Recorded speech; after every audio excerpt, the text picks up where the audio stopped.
Welcome back to the Planet Doug Behind the Scenes podcast for Thursday, June 26th, 2025. It's actually about 3 o'clock in the afternoon. So I don't know how long I'm going to last at this, either my throat or my brain.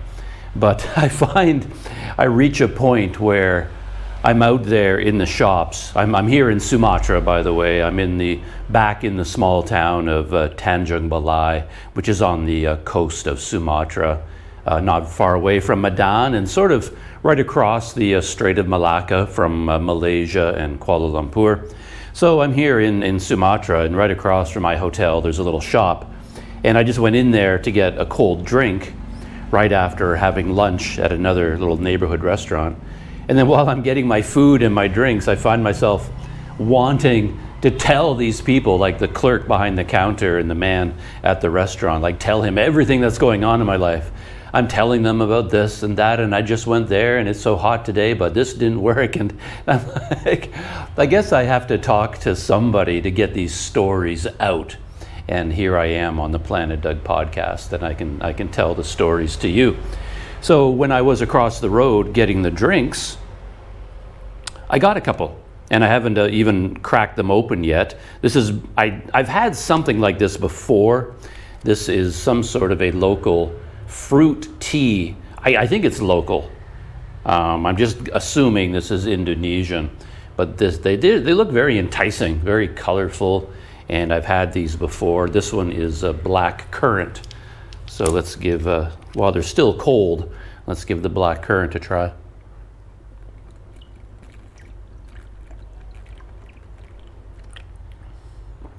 That is nice. These are nice. They're very lightly flavored. They're not heavily sweetened. I think they're sweetened a little bit. They must be, but not horribly so. And you can tell just how, I don't know if you could tell, but I can tell how thirsty I am. If I ever tip up a bottle and it just starts going down and down and down.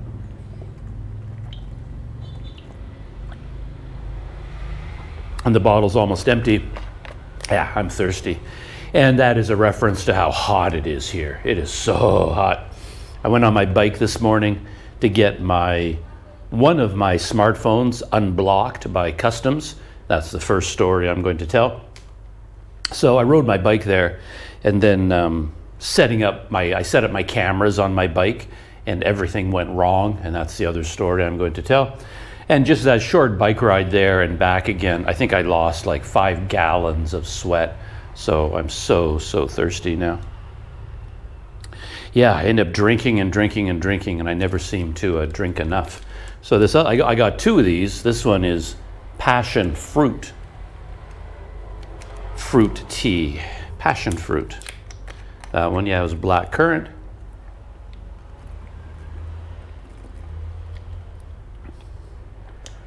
That one's nice too. Yeah, these are my current favorite little snacky drinks to get. And I think while I'm sitting here chatting, I'll eventually make myself a cup of coffee as well. Normally in this room, I have a fan, like a ceiling fan running, and that's the only way I can stay remotely cool in this room. It does have an air conditioner, but it barely works. Oh, that's not exactly true. It's just that when I'm here in the room, I keep looking up, like, is that air conditioner even doing anything? Is it working? Because I'm sweating to death. I feel just so hot in here. And unfortunately, with that fan, it covers up the light bulb. And when the fan blades go around, it creates like a strobing effect. So I can't sit here and talk on camera because I'll be strobing like I'm in a disco the entire time. And it's very annoying. So I can't have the ceiling fan, and I just have the air conditioner. But it seems to me like it's never ever working. But like just now, I went out for lunch and then went across to get the drinks. And then when I came back in the room from outside into this room, the air conditioner wasn't even running because I turned it off when I left. But the residual cold was still here. And then when I stepped into the room from outside, it was like, oh, so nice and cool in here. You know, the difference between this temperature and the outdoors temperature is great. But even so, when I'm sitting here in this room, the entire time I'm in here, I feel hot and I feel like the aircon isn't working. I keep having to climb up on the bed and I hold my hand in front of it, and most of it isn't working, but there's one corner of it's got one of those wide lips with the air blowing out. It's all warm air, and one corner on the left, a little bit of cool air coming out on the far left. But it's just enough to bring this room down to livable conditions. So anyway, that is the stage right here. And of course, getting set up here in this room is not easy. It's a very, I'm looking around at this disaster area. I've got the chair, as always, sitting on the bed in front of me so I can mount the GoPro. And just to I have to plug in a USB cord because I can't run it on battery because it will just overheat instantly on battery. So I have to take out the battery, somehow get electricity up onto this bed, and then keep all my other devices plugged in. It's a whole operation. I need a team. I need a SEAL Team 6 just to get into a room like this ahead of me and prepare everything for me to enter. It's like crazy. But anyway, here I am. So I guess, setting the stage, what I did this morning was go to Telkomsel Grapari, and Telkomsel is the company where I got my original SIM card a long time ago. And then if you need to do something special, you go to the Telkomsel Grapari office, and that is sort of a special Telkomsel office where they have highly trained staff sitting at laptops, and you sit in front of the desk, and then they do things, magical things, to get your SIM card up and running, getting your phone bill paid, unblocked, or whatever it is you need to do. And today, of course, what I needed to do was get one of my phones unblocked, because as I've talked about many, many times, they have this system in Indonesia where to bring a phone in from outside the country, you're required to register it with customs using the IMEI number, which is like a baked-in physical serial number. And then somehow that gives customs control over your phone, and they give you 90 days. This is how I understand it. They give you 90 days. And then at the end of the 90 days, they shut off your phone. It's on a timer, basically. So the last time I was here, all of my phones were blocked. I've got 3 smartphones. All 3 of them were blocked by customs. I couldn't use any of them. You can use them in a hotel Wi-Fi, but you cannot connect to a loud motorcycle. You can't connect to a mobile network because they block it. So when I was here last time, I got this phone, and I got them to extend my IMEI registration by another 90 days. So that gave me 2 months in Sumatra, and then the clock kept ticking when I went to Malaysia. So I was in Malaysia for 1 month, so that's 90 days, and I just came back, and since it's been 90 days, as soon as I arrived, luckily I had like 2 days. When I first arrived in the country back in Indonesia, the phone was still working. And so my arrival at the airport, going to my hotel, day number 1, I still had mobile internet, which was really nice. And then after that, it was shut down because I reached 90 days. So I got on my bike and I rode there today. And I never quite know what to say to the woman, because when you arrive at the front door, there's a man out there, usually it's a guy, and he screens you, and he says in English, "What can we do for you today?" And then he types your name and your issue into some sort of a register so that the women inside, when they call your name, they know what it is you're there to do. And I end up stumbling over my words because it always seems like such a long story to tell, because I'm not there to, buy a SIM card. It's nothing that simple. And I'm not there to register the IMEI. No, I have to tell this whole story about, I had a SIM card, but then I got I have to go through this. I'm trying to explain to the guy why I'm there. And essentially I was there to get an extension on my IMEI registration with customs. But of course, that's a very difficult concept to convey. But that's what I told the guy. And then when I sat down in front of the woman, I told her the same thing. But she did ask me, oh, what can we do for you today, sir? And I'm sort of telling my whole story. And at the end of it, she still kind of looked at me like, and what is it you're looking for exactly? And I'm like, well, I was here before. I dealt with the exact same woman. And I said, don't you remember me? I was here. Oh, yeah. I remember you. She smiled. She was very, very nice. And I said, yeah, at that time, you gave me a 90-day extension on my IMEI registration. And you said back then that you could give me one more 90-day extension, that it's a possibility to get one more extension. So I'm here, hopefully, that you can do something for me. And then I think I have a lot of trouble explaining myself in these situations. I make it more complicated than it needs to be. But then eventually she understood, and I gave her my phone, my original card with my SIM card packaging with the phone number on it, and my passport. And then she got to work. And man, oh man, does she work. I really wish I could have a camera aimed at her laptop screen while she's doing this, because I mean, I didn't time it or anything, but I'm pretty sure I sat there in front of her for at least 30 minutes solid. And she was typing, clicking, typing, writing, clicking, scrolling for 30 minutes straight. And just like typing, mouse, new screen, typing, mousing, clicking, click, typing. She goes to her phone, does a whole bunch of stuff on her phone, back to the laptop, to my phone, doing all kinds of things on my phone, taking her phone, my phone, looking at them, typing on my phone, then typing on her phone, then back to the laptop, then back. She's got a pen. She's making notes, looks at my phone, makes notes, looks at her phone, makes notes. And then at one point she got up, took money out of a drawer, opened a drawer on her desk, kind of like there's all kinds of like money slots, and she took like a 50 and a 20 and a 10 and another 50, took all this money out for some reason, went over to a kiosk, a big machine, and started feeding all this money into the machine, entered a slip of paper. It's got a big LCD screen, touch screen, and she's like typing up on there, gets a receipt, comes back to the desk, back to my phone, back to her phone, typing. 30 minutes of that.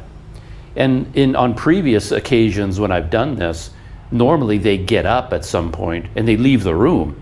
They go to a back room. I glance and there's an office back there. They sit in front of a supervisor, talking to the supervisor. Now they're on his laptop and having a discussion about me. Then she comes back, then she goes here, then she goes there.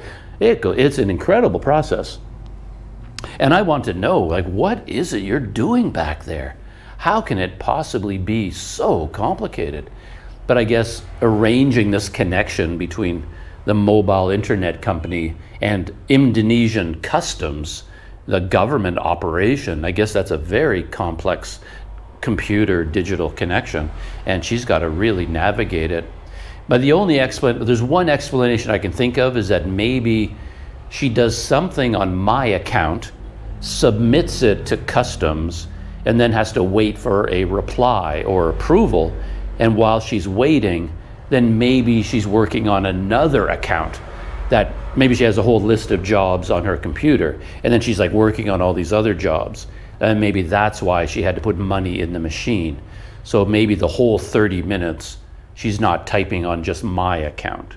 That's just a guess though. But it does seem to me like, because right in the middle of all her typing, she keeps picking up my phone and looking at it, putting it down again and going back to typing. Anyway, it all ended well, where she told me, gave me my phone back, all done. You have another 90 days. And at the end of 90 days, shut down again. But at least it was a successful errand. You know, it would have been awful if I went through all that, and at the end of it they says, oh, I'm sorry, sir, there's nothing we can do. And now you have to go buy a local phone, and then you can use that locally. But the phone that you brought in from outside Indonesia, we can't allow you to use it anymore. You have to buy a local phone. But she did not say that. And in the end, I was all set up, and I'm connected to the internet, mobile internet once again. Which one is this? Passion fruit.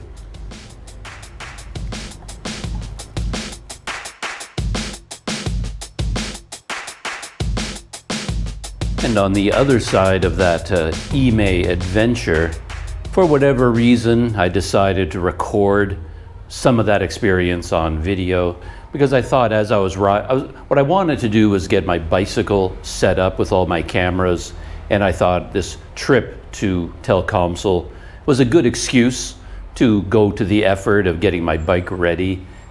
So I did that.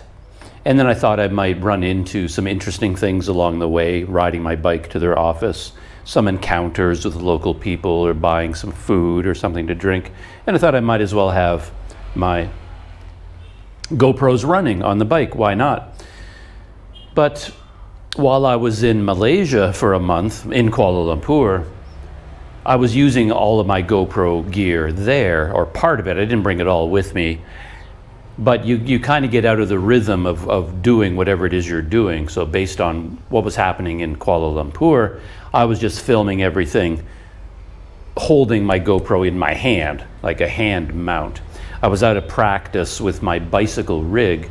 So when I started working on it this morning, it ended up being a lot more complicated than I remember, because if you haven't done anything for a little while, you're no longer doing it on autopilot. You have to think about everything. It's like, oh yeah, okay, I need this adapter, and I need this mount, and I need that grip, and oh, that has to go there. And because when I was here last time, I went a bit nuts, and I started filming with 3 different GoPros simultaneously, using my broomstick apparatus. So I have one GoPro, my Hero 12, facing me, and then I have another, this GoPro Hero 9, hanging upside down from the broomstick, facing forward. And then I had a third GoPro, this one, mounted on a special mount on the seat post, and it was filming behind me on the bicycle. And I would run all 3 cameras at the same time, and then I could switch from one view to the other. And then I thought I would do that. There's no need for me to record 3 different perspectives on my bike ride to Telkomsel, but just to go through the exercise of getting it all set up, I thought I would do that. But man, by the time I was done, I needed this, because I was drenched with sweat.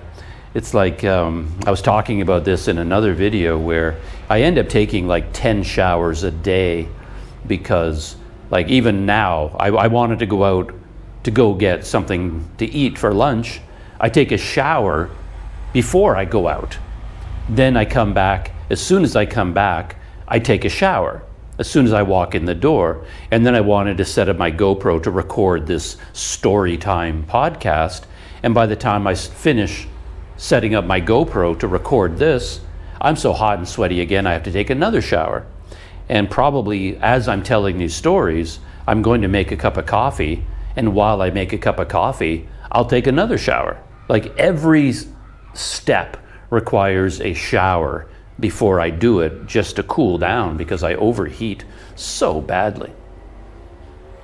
But anyway, yeah, this morning actually, the first thing I did was pump up the tires on my bike, because the bike had been sitting there for a month, so I had to pump up the tires. And one of the first things I did when I got back to Tanjung Balai, I rolled my bike over to what they call door smear, where they wash scooters and motorcycles. And they can also wash a bicycle. And for 10,000 rupiah, my bike was completely washed and polished. So they did a really, really nice job. I talked about that in the video this morning. But so yeah, I pumped up the tires this morning, and after I pumped up the tires, shower, then I had to get my cameras ready here in my room, just figure out all the batteries I needed, the microphones I needed, the mounts. Once I had everything laid out, shower, just shower. Of course, I'm not talking about a full-on lather my hair. It just goes in there and then take a bucket, and put like 4 buckets of water over my head and then towel off and come back out again. I don't even soap up. It's basically just rinsing my body down just so I can cool down. But yeah, it was a lot of work. By the time I was done, I set off, and my Hero 12, which is what I'm recording with right now, for some reason I decided to try out HDR, because I've had this feeling lately that the video from the GoPro has been looking a little bit flat. I like realistic video. I don't like hyper exaggerated colors that you often see on YouTube. People will look at that video, it's like, wow, the colors are so amazing. But really it just looks like a cartoon, like somebody colored in the sky with a blue magic marker or something. It doesn't look real at all. So I like a more realistic color. But lately, yeah, the video from the GoPro hasn't looked that nice to me, and I just started fiddling with the settings, and I thought, oh, let's just turn on the HDR setting and just kind of give it a bit more punch. But what I discovered very quickly is that HDR, I guess it's taking two video things at the same time and combining them, or taking two different exposures and combining them, or three different exposures. I don't know how it works on GoPros. But whatever they're doing, the heat output doubles or triples, and the battery consumption doubles or triples. So I went out with my Hero 12 running, and I saw this. There's a big field right beside my hotel where they often have a traveling carnival. And right now they're busy getting set up for a carnival for this weekend, for the New Year holidays.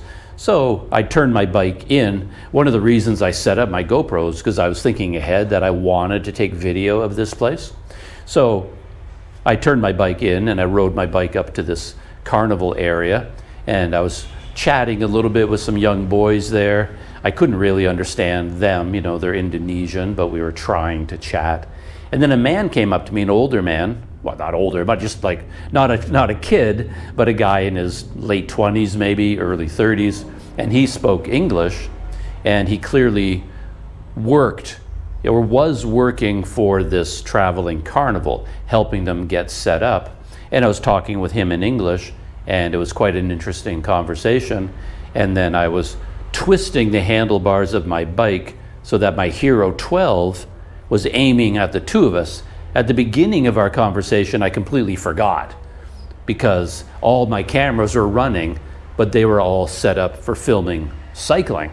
And while I was having this conversation with the guy, had a long, interesting conversation about him and his life and this and that. And then I thought, oh, dummy, I don't have a camera working. So then I moved the handlebars of my bike so that the GoPro was aiming at us to record our conversation. And then as soon as I did that, like a minute or two later, shut down, because the GoPro overheated because of HDR. And then I took this GoPro, which was hanging upside down on my broomstick, and I removed it. And while I was talking with this guy, I clipped it into my neck mount and then adjusted the angle so it was kind of recording him while we're having a conversation. And I tell that story just to convey the complexity that can occur trying to do a little bit of filming, just a little bit of taking video, and it turned into this major project with major malfunctions and adjustments and forgetfulness on my part. And then after I left from there, I pulled over to the side of the road in the shade because I wanted to reset and take this GoPro, put it back on the broomstick, fire up my Hero 12 because I thought it must have cooled down by now. And then every time I turned on the Hero 12, it went into this weird shutdown loop where it would record for about 3-4 seconds, and then the whole screen would go weird, and then it would say, then it would start shutting down and say, attempting to repair file.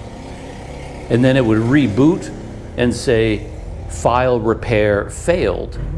And it would start recording again, and it ended up in this endless loop, trying to record, failing, trying to repair the file, failing to repair the file, and a loop and a loop and a loop, and I couldn't get it out of the loop, so I had to dismantle the whole thing, pull the battery, and then reset it all.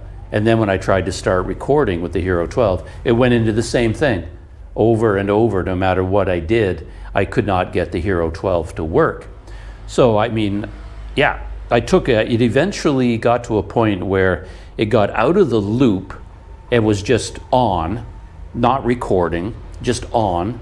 And then I took it out of HDR. Finally, I managed to get it out of HDR. And then I started recording again, and it just happened all over again. It just shut down, trying to repair file, failure, loop, loop, loop, loop. So I thought, okay, that's it. My Hero 12, done. It seems to be slowly falling apart. The heat is killing it. The heat from Vietnam and then the heat from Sumatra, I think, has just destroyed it. So I thought it was done. It looked like it was permanently finished. So I went to Telkomsel recording with my Hero 9. The Hero 9s are more durable than the 12, as it turns out. They don't overheat as easily. They're not, they just they're more reliable than the 12 in my experience so far. So at least I still have 2 Hero 9s when the 12 isn't working. So I was recording with these 2, and then after I got my phone up and running, I got the Hero 12 out again, and now it works. So I think it is just overheating. That's the problem with the Hero 12. All the problems just come from overheating, and it gave it enough time to cool down, and now it works again. But we'll see how long it lasts.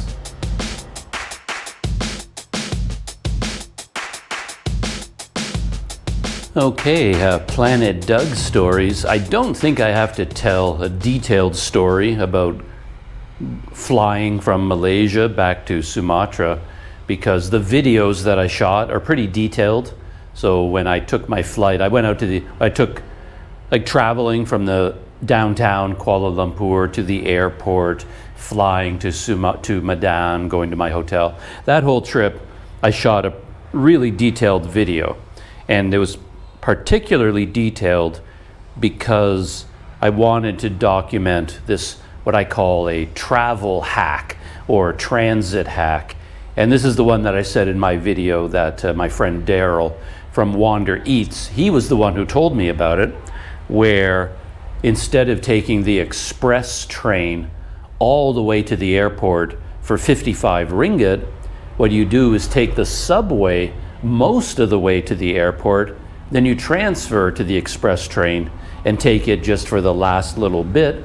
And when you combine those 2 fares, it ends up being 15, well, that's actually 13.8 ringgit. So you save 41 ringgit. Basically, it's 41 ringgit cheaper, and yet you get to take the whole journey by train. It takes longer. The express train takes 28 minutes.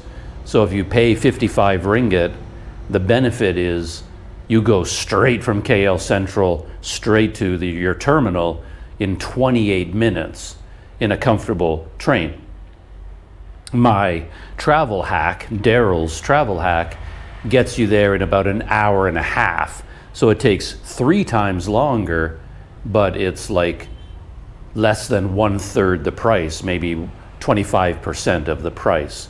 And yet you're still in an air-conditioned train the whole way instead of having to deal with an airport bus.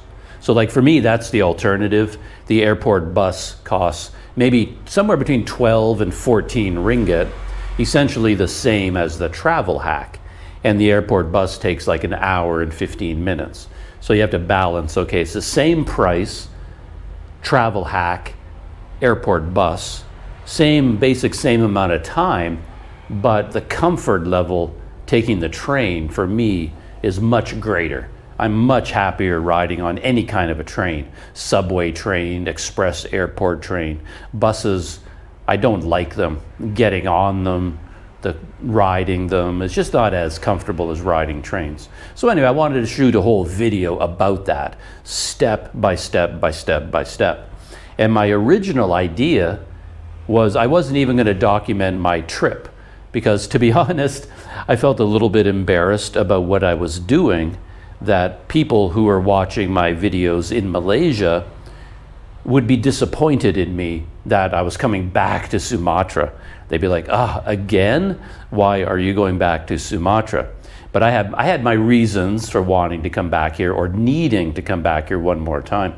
In fact, when I went to Malaysia on this trip, the only reason I went was because my visa here is so short and I had to leave. My visa was expiring.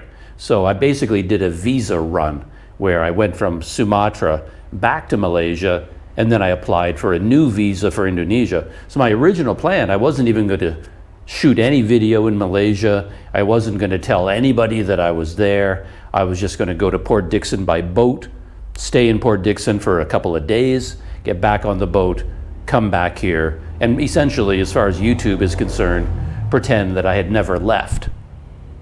But things changed because in Port Dickson I had a bit of an issue with immigration, and I felt like it was pushing things to just turn around and go straight back again. Immigration was not going to like that, so I decided to go to Kuala Lumpur, and then I ended up staying for a month, and I shot about 8 videos while I was in Kuala Lumpur, and a couple of them seemed to strike a chord with the Malaysian audience because I went to the A&W in Petaling Jaya. That video got spread around a little bit. The A&W is part of the lives of people in the Petaling Jaya, the greater Kuala Lumpur area, maybe the Klang Valley area. So that video got more views than my videos normally get. So I shot 8 videos while I was there, and what I should have done was sort of kept that momentum going and sort of traveled around Malaysia making videos in Malaysia. But I couldn't really do that. I had other plans. So eventually I left and I came back here. And now, like I said, I wasn't even going to document the flight because I didn't want people leaving all these comments like, what are you doing? Why are you going back to Sumatra? It's so boring. You should stay in Malaysia, go around Malaysia. But at the last minute, as I was shooting my travel hack video, I couldn't help myself. I just started talking about me flying back to Sumatra because at that time, the volcano was erupting on the island of Flores, massive volcanic eruption, shutting down that area, like flights are being canceled, things like that. And that happened on the night before my flight. So I was worried that my flight was going to be canceled, maybe, that flights would be delayed, that there would be problems. So I started talking about all that stuff. And then before I knew it, I found myself with my GoPros, documenting my entire flight from Malaysia to Sumatra. So I did the travel hack is the first part of the video, and then I just kept filming in the airport, checking in my bags. And if you watch that video, I had a lot of trouble because they have these automatic scanners, a new automatic, like a new machine, a new system, and for whatever reason it wouldn't work for me. My luggage had the luggage tag on it, and the cameras are supposed to read it automatically. You're not supposed to do anything. But a lot of people around me were having trouble. I noticed, I was watching them, and then I had a lot of trouble, and eventually I had to give up. So I documented that on video. So I had to go around to use one of the older systems where you have a handheld scanner, and then you could hold it right up against your luggage tag, beep, and then it worked perfectly. So yeah, I documented that on video, and then I documented a little bit of the flight. I had a window seat, so I put my GoPro out the window and recorded some of the more dramatic moments of cloud cover, seeing the landscape, and then the plane landing in Medan. And then I recorded the train ride from the airport into downtown Medan, and then walking in the dark from the train station to my hotel, and did a little time lapse of me unpacking. So all of that is in the Planet Doug video, and I don't need to tell that whole story in detail. You can see it there. I don't think not very much happened that isn't in the video. A few things happened that didn't make it in the final video, but nothing really that important.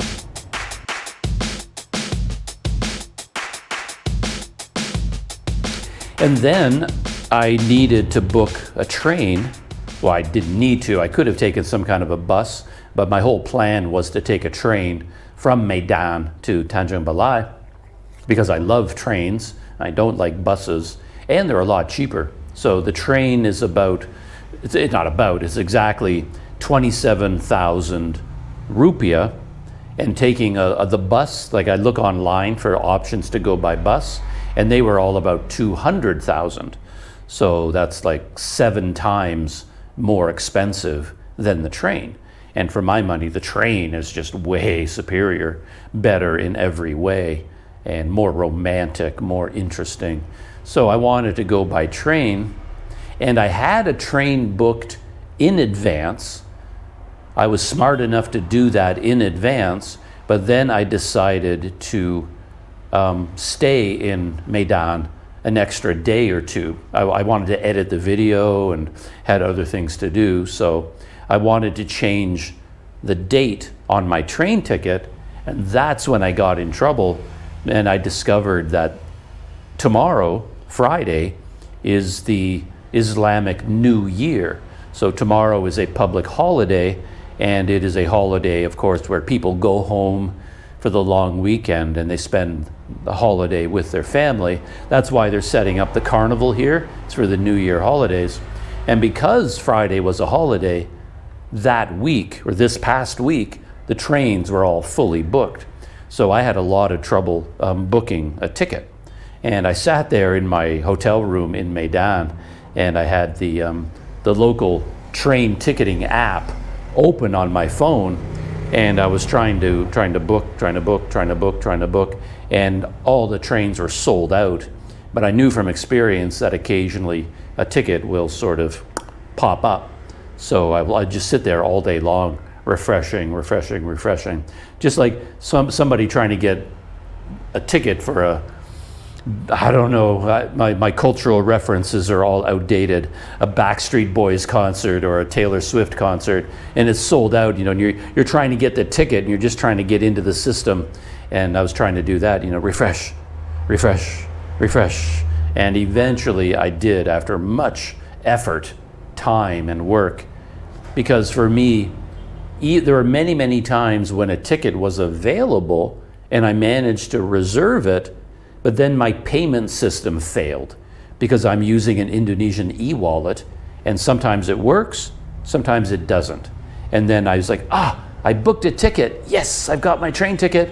And then I try to pay for it, payment failure. And then my ticket times out.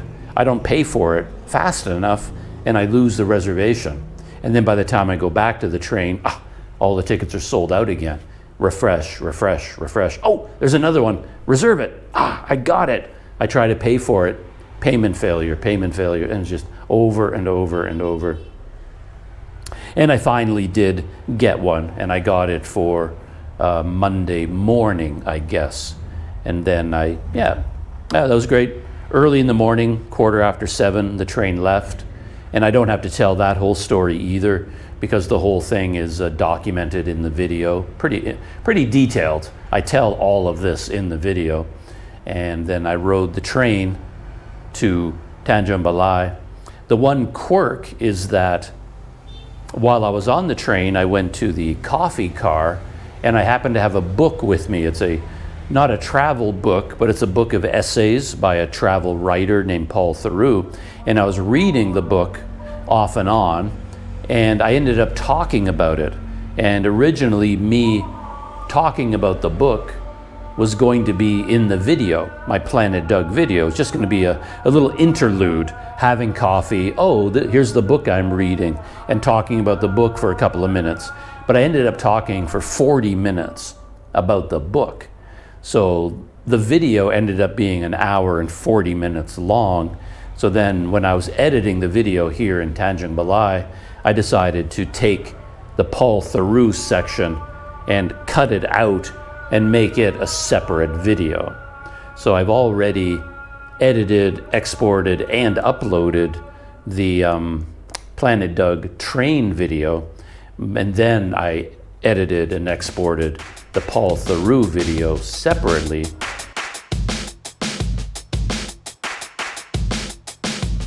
I ran into a lot of technical problems there. Well, not problems, but things I didn't understand. For example, the Planet Doug video was about an hour long. And when I exported it, it ended up being about 14 gigabytes in size, which is a reasonable size to upload to YouTube. And then my Paul Theroux video, I shot it at the exact same time, same camera, same place, same settings, same everything. The video is only 40 minutes long, and that video, when I exported it, was 39 gigabytes. It's huge. Like one video is an hour long, it's 14 gigabytes. The other one is shorter, 40 minutes, but it's 39 gigabytes. It's huge. It's like, what? The settings are the same. Everything is identical on DaVinci Resolve. How in the world could this happen? And I went down this huge technical rabbit hole the other day with the help of AI, trying to track down what's going on. And I learned a lot of things I didn't know.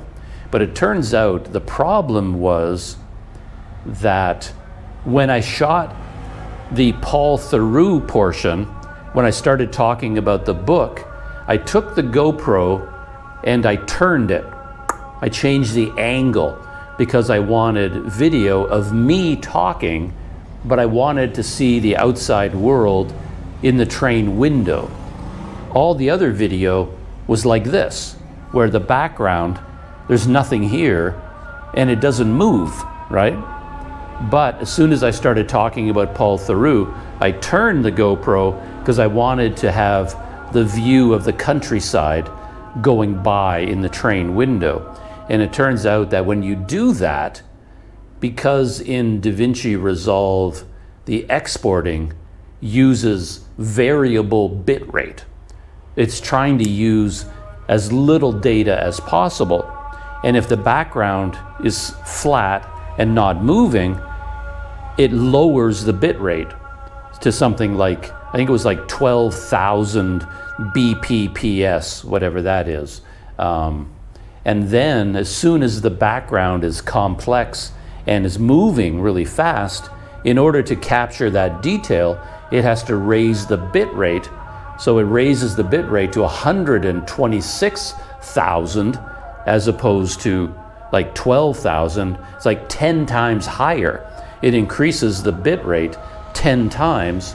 So it has a lot more data in the video because it needs all that data to show the video of the countryside moving past in the window. And it's because of this variable bit rate. And if I wanted to, I could go into DaVinci Resolve and I could set a cap on the bit rate. Instead of having variable bit rate, I could say, okay, no, just 80,000 is the maximum, or 50,000 is the maximum, never go above that. And then it would have variable below that, but never go above 50. And then the video won't have as much detail in it. It won't look as good, but the file size will be smaller. Anyway, I learned all of that.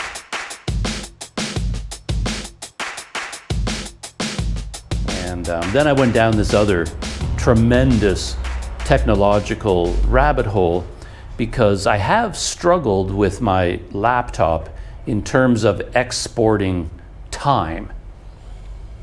I haven't figured this out yet, but this particular laptop that I have, a Planet Doug subscriber gave it to me as a gift because they saw me having so much trouble with my old laptop, which it would take something like 14 hours to export a video. And they bought me and gave as a gift a powerful video editing laptop. And this one is an Asus TUF A16 gaming edition with a discrete GPU and like just powerful graphics and cooling and everything like that. And I remember when I first fired up the laptop and I was using it at the beginning, the exporting speeds were unbelievable. I could not believe how fast it was. I would take a 4K 60 FPS video and I would hit export and it just goes zoom. unbelievably fast. And I was just amazed how fast it was. But then after about 2 weeks, it slowed down. At least my memory is that it slowed down. And I could be completely wrong about this. We're still talking about fast, like super, super fast, Usain Bolt fast. But it doesn't seem as fast as it was at the very beginning. Anyway, I'm trying to figure out what affects this. And then I won't talk about it because it would get way too technical and it would take a long time. But I did this yesterday, again with the help of AI, explaining to the AI what's happening in terms of my main problem is not really the speed, because I could take like a 4-hour video. Like if this podcast is 4 hours long, that laptop will export it in under an hour. Like 1 hour to export a 4-hour 4K video. I mean, that is unbelievably fast. And a 1 hour 4K video, a complex one, might take 30 minutes to export, something like that. And if I tried to do that with my old MacBook, it would have taken me 72 hours. Like it would take 3 days, day and night, to export the same video. To go from that to exporting in 1 hour, I mean, there's nothing to complain about. It is super, super fast. But when I open up the system, I can see that the GPU, it's a Ryzen, I forget the serial number, but it's a dedicated, discrete AMD Ryzen GPU. It's only operating at 30%, 30 to 38%. And I'm like, well, why? I want you to use 100% of your power. I mean, if you can run faster, you have more power. Why aren't you using all of your power? Why are you running at 38% only? And that's the mystery that I've been trying to figure out. And occasionally when I export a video, something really weird happens where it starts at high speed. I can see the GPU is at like 80%, 90%, and it's exporting at lightning fast speed. And I'm like, yes, we're back in business, And it's just like, incredibly powerful exporting, so fast. But then it reaches a text box where I put like words on the screen, and when it hits the text box, it slows down. The exporting goes slower, and then the GPU usage drops to about 30%. And then it exports the text, and then after that, it stays at 30%. It doesn't go back up to 90. So it starts at 90, then it drops down when it reaches a text box, and then it does the text box, but instead of recovering and going back to 90, it just stays at 30 for the rest of the video. And yet at the beginning, I saw it running at 90%. Like 90% of the GPU's power was being used. And it's not overheating. It's at 65 degrees the entire time. Never goes beyond 70. It ranges from 55 to like 67. The temperature goes up and down, the CPU, the GPU. So it's not a heat throttling problem. It's just something weird going on. Anyway, I've been trying to figure out why this is happening. And I can't figure it out exactly, but I did a lot of work yesterday, a lot of testing, a lot of learning, a lot of studying. And I found out a lot of interesting things. But of course, that was practically an entire day invested in just trying to learn about YouTube video exporting, which, that's just the life of a YouTuber, I guess. But yeah, I still can't quite figure all of this out. The AI gave me a lot of good ideas, a lot of possible explanations, a lot of ways to test it, but I never did fully figure it out. But anyway, so that's kind of what I've been doing here in Tanjung Balai since I got back, editing video, exporting video, uploading video, studying video stuff, all that kind of thing.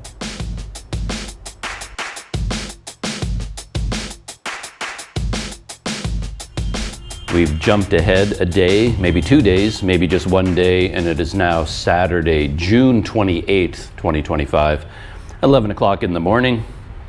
As always, cup of coffee. And I'm sitting here in a very complicated situation.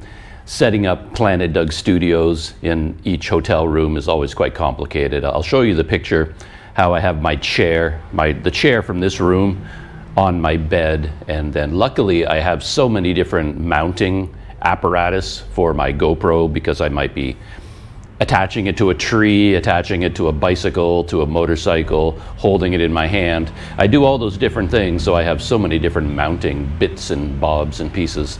And every time I try to do something in a new place, I need one of those things, and that's the gear that I'm using to attach my GoPro to the chair.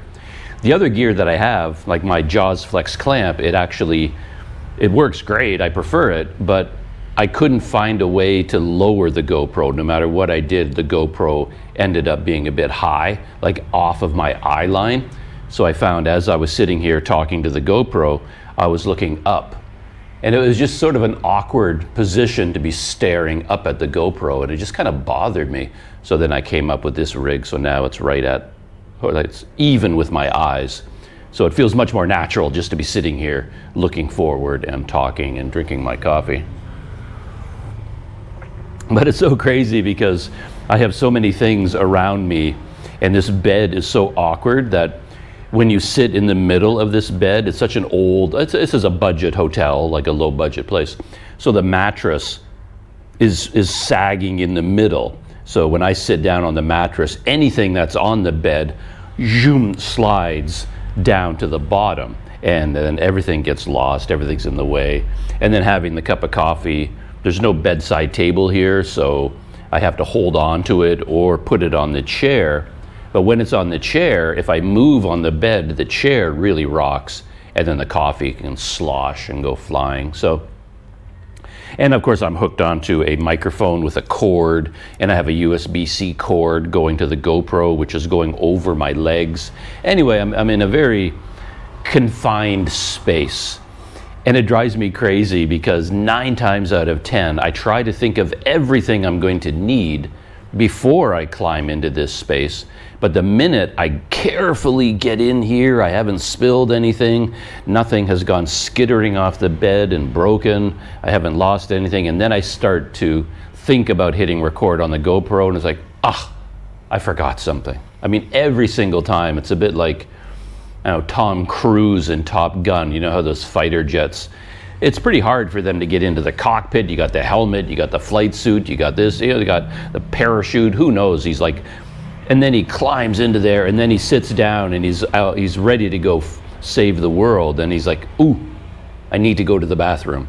And then he's got to climb out of there, take everything off. That's what I face all the time, except I'm not trying to save the world. I'm just trying to tell dumb Planet Doug stories. But in this case, I thought of everything. I finally got settled into place. I was all ready. And then I realized I forgot to turn off the fan, because the fan creates this light strobing effect. And it's like, now I have to pick up my coffee and very carefully unplug the microphone and get out and turn off the fan and ease back in again. So yeah, it drives me crazy. I think I'm good to go now though. Planet Doug dumb stories are about to follow.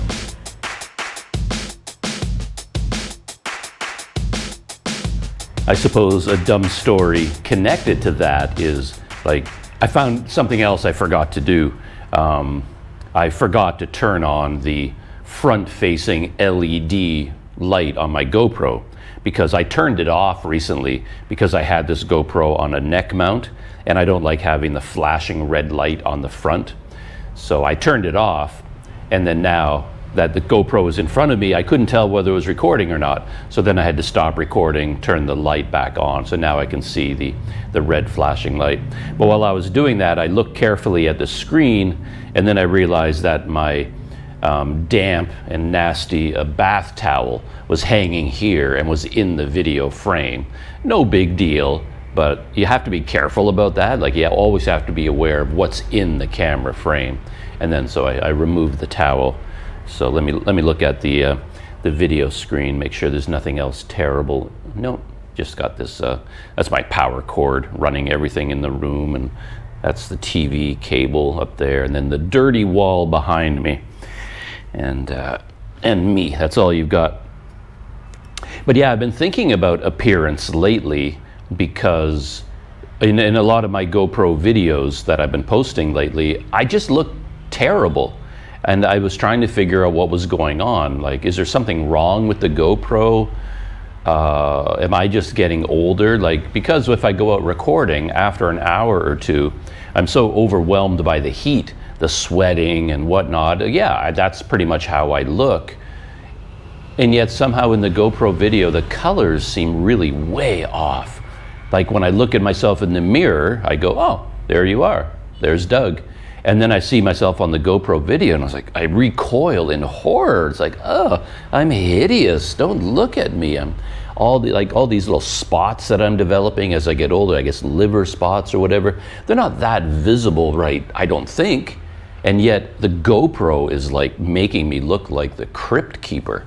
And I've been noticing that lately, and it's just been in the back of my mind because I'm having a lot of trouble with my Hero 12 lately, and I thought, well, maybe all the problems have extended to this video problem as well. Maybe it's just not capturing good quality video anymore. Because I noticed if I take video of myself with my smartphone, I look great. But of course, smartphones probably have automatic beautifying filters built in where they smooth your skin and make you look better, and the GoPro doesn't do that. My GoPro seems determined to make me look as awful as possible. And related to that is staying in budget hotels. I think I've talked about this before, where in a low budget hotel, the cheapest places you can find, comes with certain negative qualities. One being, it's normally quite dark. So you don't see yourself very clearly because you're always in the dark. And they don't have mirrors. So there's no mirror in the room, and then no mirror in the bathroom. And even if there is a mirror, it's usually a very low quality mirror, and it's so dark in the room that you sort of look at yourself in the mirror and go, yeah, I look okay. And off you go out into the real world. And I do that all the time. And then here in Tanjung Balai, there's this restaurant right beside my hotel where they make some tasty fried chicken and rice at a good price. And it's an indoor air-conditioned environment, which I think it's the only one in this whole neighborhood.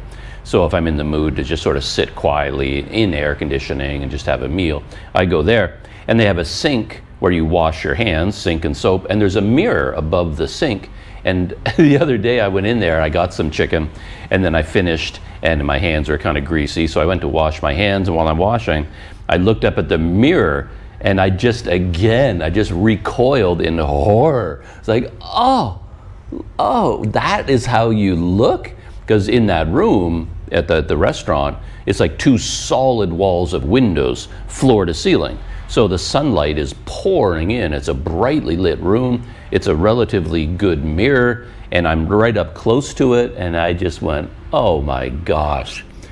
Because like when I'm shaving or something like that, here I'm using this mirror. Like, this is a mirror that comes with my toiletry kit. You know, you buy a toiletry kit and it comes with this, it's not glass or anything. And I mean, you can this is so old. I've had this for years and years and years and years. And I guess it's worn out. But even when it was brand new, it's not like an actual glass mirror. It's sort of like looking at yourself in the bumper of your car. And you sort of get a sense of, you know, what you look like, but you don't see anything clearly. But I'm holding this in one hand, and then I'm holding my razor in the other. And I think but then I see myself in that mirror, and I see everything that I missed. All the stubble on my chin. I probably have stubble right now. And then not to get too personal, but all the older men out there will be able to relate with this, or maybe some men, I don't know. But in my case, the older I get, the more hair I'm growing from inconvenient places. I've got hair growing on my ears. I've got hair growing out of my ears. And of course, older men, our eyebrows start to grow and grow and grow until we've got these huge bushes hanging off our heads. And I just find that supremely embarrassing. If I see men in their 60s or 70s who have those giant eyebrows, I'm like, oh, come on, dude, just, trim those bad boys up.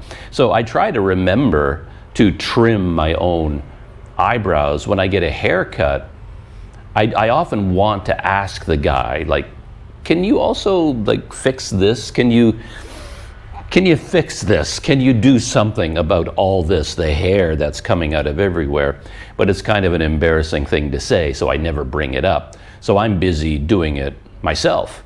And for a long time, I used to carry around one of those electric nose and ear hair clippers run by a AA battery or AAA, and you can zzz your ears and your nose and take care of all of that. But those things really don't work, and they all break down very, very quickly. So I don't have one of those right now. But anyway, I will go for a long time using this mirror, shaving, thinking I'm looking fine, and then I see myself in a real mirror in a brightly lit environment, and the horror of my eyebrows, my ears, and then I have to, okay, we got to take care of that. But I just lose control all the time. And I really should have a habit, like every 3 days, do some self-maintenance. And I was thinking it would be so nice if you're a wealthy human being, how nice it would be to just to wake up, sit down in a chair, and then you summon your manservant to come in the morning, and then just take care of all that. Make sure you're looking good before you go out into the world. Because men, we don't really care that much about our appearance. I think it's mainly if I'm overseas and I know that I'm in close contact with all kinds of local people, and they see me as an example of Canadians. Like for them, I am an example of a Western man. And then if I realize that for the last 3 weeks, everybody that I've been talking to, face to face, they're looking at the hair coming out of my ears, the hair coming out of my nose, my eyebrows, just like bushes. And I realize you're not representing Canada very well here. So clean yourself up a little bit. And this is on my mind because I had a funny encounter yesterday. It actually started 2 or 3 days ago. There's a carnival here in a big open field. I think it's opening tonight. So my big plan for today is to go to the carnival tonight with my GoPro perhaps. I might even use one of my smartphones because the smartphone does better in low light than the GoPro. But I don't have a lot of experience shooting video with a smartphone. I feel like I would make a ton of mistakes. The GoPro is more reliable, even though low light, it looks terrible. We'll see what I do. But anyway, I saw them setting up the carnival. So the other day I was on my bicycle riding to the Telkomsel place to get my smartphone unblocked. And then I pulled my bike into the field to go look at the men who were setting up the carnival. And a man there who spoke some English started chatting with me, and he told me his name, and he actually has a YouTube channel. He's a comedian, and he does comedy sketches. I'll show it to you right here.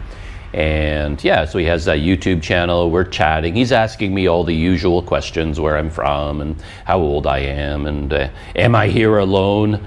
They're always astonished. Sendiri, only one. Like, where is your family? Where are your friends?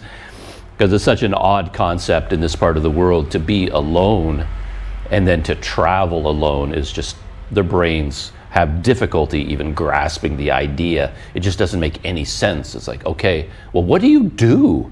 I can see them thinking that, like, okay, you're by yourself, you have all this time, like, what the heck are you doing all the time? Because for them, the time is all involved with friends and family and stuff, being social and family obligations. And the concept of 24 hours a day, 7 days a week, just you.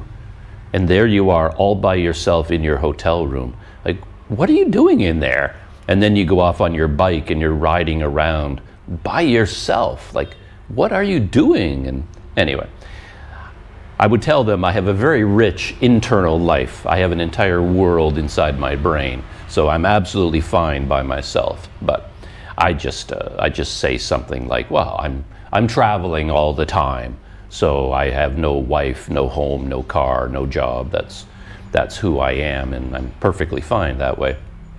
They never quite understand it. But anyway, I'm having this typical conversation with the guy, and of course he asked me how old I am. Every Indonesian always asks me my age, and I told him, very proud of myself, I told him in Indonesian, I think maybe both English and Indonesian, that I'm 62 years old, and he was shocked. I was very pleased. I'm always pleased, of course, if someone is shocked to find out that I'm 62, because apparently I don't look 62 in real life. And so he's looking me up and down like, no way, no, you can't be 62, because in his mind 62 is an old man. I've noticed that here in Sumatra. I've met like women in particular. I've told these stories where I've moved into like a low budget hotel that has a courtyard, and there will be a grandmother out in the courtyard sitting in a rocking chair. She's all bent over, gray hair, and she barely weighs 60 pounds. And then she's like knitting or chopping onions or whatever. It's like an old woman who struggles to even get up out of the chair. And she just sits in the sun all day long, knitting or chopping onions. And that's the grandmother of the family. And then I find out that she's 60 years old. I'm actually older than the grandmother, and the local people are generally astonished because I've arrived on a bicycle riding uphill in the heat of Sumatra, and they're like pointing at her and pointing at me like, you're older than, like, that makes no sense to them. So anyway, it's always nice to be told you look younger than you do. And then this man told me, yeah, man, you look so young. There's no way you're 62 years old. And then I went back there yesterday. I wanted to see the progress on the carnival setup, and I saw the same guy, so I went to talk to him. And then we were chatting about everything, and he said, I went to your YouTube channel, and on your YouTube videos, you look so old. And he's like, what's happening? He was looking at me again in real life and saying, you look so young, but in your video, 80, 90 years old, you look so old. And so he's like affirming this feeling I've had for a while now, that in my GoPro videos, I just look awful. There's something weird about the video from my GoPro. Anyway, it was pretty funny. And then I was joking and laughing with him, saying, so in the video, I look 62. I look my age. He's like, no, more. And I said, so like 70? No, more. So he's telling me that in my videos, I look like I'm 90 years old, like there's something wrong.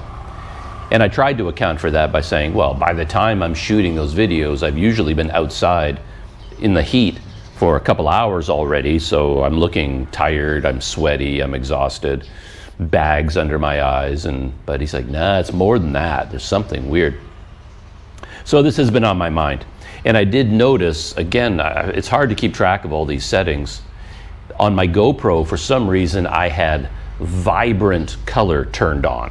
On the Hero 12, there's a vibrant setting, natural setting, and then like a flat log profile. And for whatever reason, I must have been experimenting at some point, and I turned on vibrant. I think this must have been months and months ago, and I just forgot that I did. So it's been on vibrant this whole time, and maybe that is what's doing it to my face. So anyway, I turned vibrant off. And what I've been doing lately is raising the brightness level a little bit, because the GoPro generally overexposes when I'm outside. So on all my GoPros, I generally put in minus 0.5 exposure compensation, just to darken it a little bit. But I think that darkening plus a vibrant just made me look like the Crypt Keeper, so terribly old. So now I've turned off vibrant, and I've raised the brightness like to 0 or even plus 0.5 when I'm outside, just to see what happens. You know, can I look my age, please? Because yeah, I've really looked terrible in the video lately. And yeah, this guy, when I was talking to him, it was really quite funny, where I had this long conversation with him, but by the end of our conversation, I felt like I had gone 10 rounds with Muhammad Ali, because like Indonesians can be very direct, as I said, like, how old are you?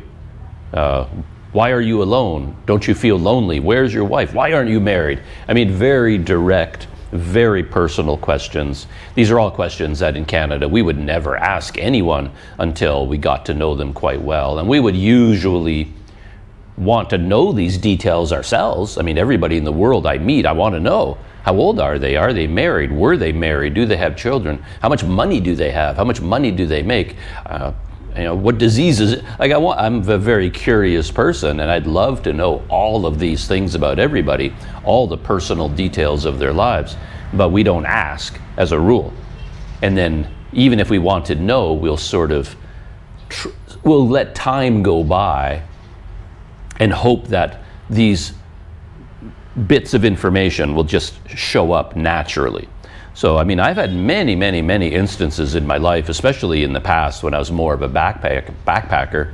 And as a backpacker, like not as a cyclist, and not as a YouTuber, but as a backpacker, you would meet other backpackers all the time. And you might hang out with them for days, even weeks at a time. And after weeks with this other person that I met, all I know about them is their first name. Like, I don't even know their last name, and I know what country they're from. And that's all I know about them, because it never occurs to me to grill them for personal details.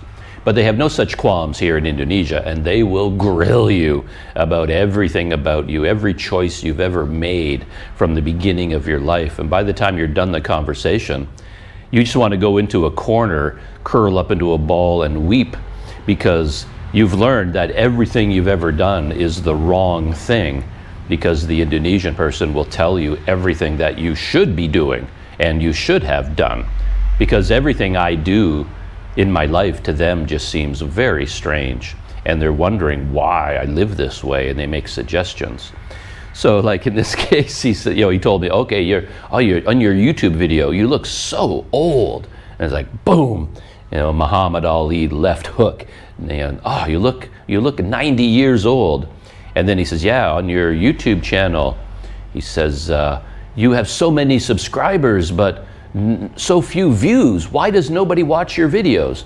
Boom, I'm sorry, I'm doing my best. Yeah, nobody really watches my videos. And I've been doing it for like, I don't know how many years, and I still haven't figured out how to have a successful YouTube channel.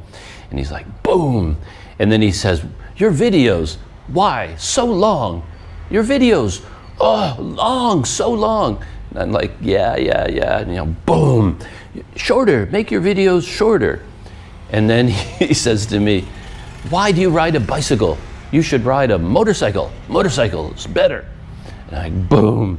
So my choice to have a bicycle instead of a motorcycle, he disapproves of that. And he's like, why in Tanjung Balai? Nobody cares about Tanjung Balai on YouTube. Lake Toba, you should go to Lake Toba. You should go to these islands, beautiful beaches where there is surfing. That's where you should go. Uppercut, boom. Everything I've ever done on YouTube and in my life, he's pointing out how I did it the wrong way and the proper way that I should be living and being a YouTuber. It was really funny. And I'm agreeing with him on every point, obviously. Yes, I should make shorter videos. Yes, I should look better in my video. Oh, and he wanted to know, why are you using this camera? Because, again, he thought of me as a very wealthy man because I'm from Canada, and he wants to know why I don't have a big, fancy camera like he sees other YouTubers using. Just, you should have Sony. Why are you using this GoPro? How come you don't have a Sony? And because he said he knows people, even other Indonesians, who have YouTube channels who have more money, and he says, yeah, they have big, nice cameras. How come you don't have one? Boom. And then again, I'm trying to explain, actually I do have a very nice mirrorless camera, the Olympus OMD EM5 Mark II. And then I was explaining to him that I didn't bring it on this trip because the idea is to go cycling and it's a heavy camera to carry around. And if I hold it on a selfie stick, because the lens isn't wide enough, so I have to hold it far away, and then my arm just gets so tired and the autofocus doesn't work on that camera in video mode. And it's like, I have to explain every reason for why I do everything in my life. And yeah, by the end he beat me down. You know, I had no choice. I couldn't resist the Muhammad Ali pummeling that he gave me. It was pretty funny. Though I must admit, this happens a lot in my life, and I've thought about it in the past, that conversations I have with all people, not just Indonesians or Malaysians, with everybody, everyone seems to question everything I do and everything I think about, and yet I never do that myself. Like, it never occurs to me to tell other people what I think about what they're doing and how they should do it. Maybe it's just a personality trait that I don't have. I think it, of course. Everyone I look at, I can wonder why.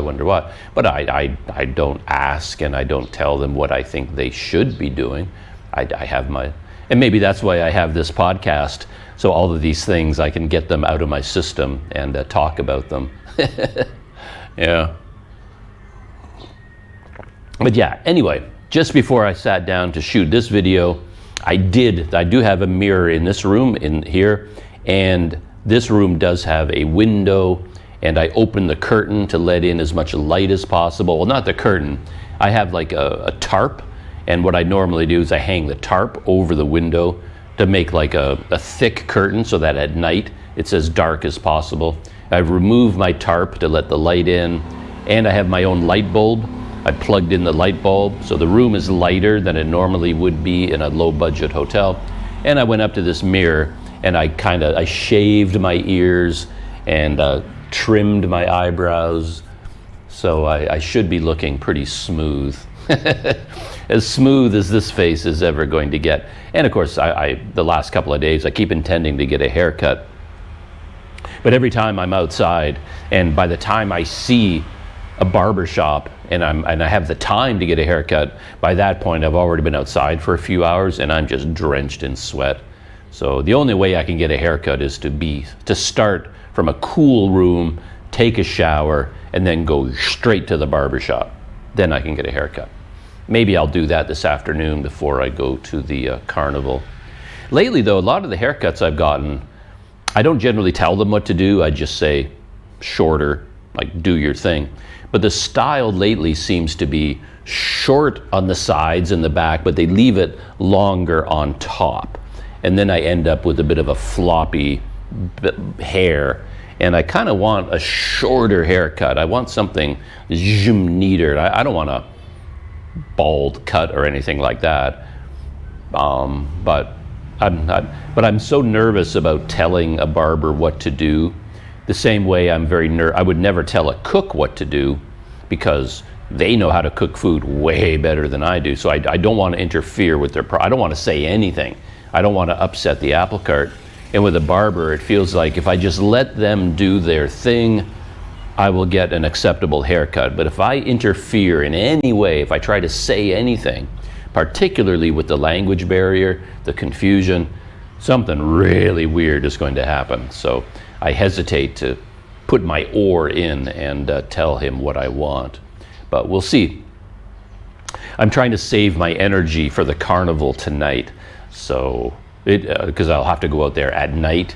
So I'm not trying to exhaust my energy reserves during the day. So I'm trying to be very conservative in my activities right now. Anyway, those are some of the personal Planet Doug stories on my mind right now. I'm hideous, and I don't want to look so hideous anymore, particularly in my videos.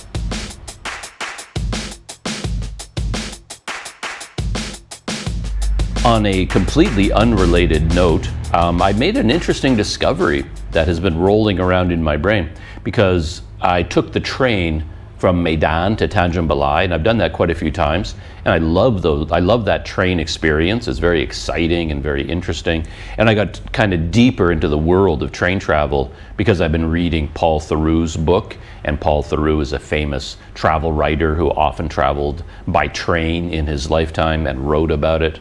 So I've got trains on my mind, and in all my visits to Sumatra, I've taken the train from Medan to Tanjung Balai a few times.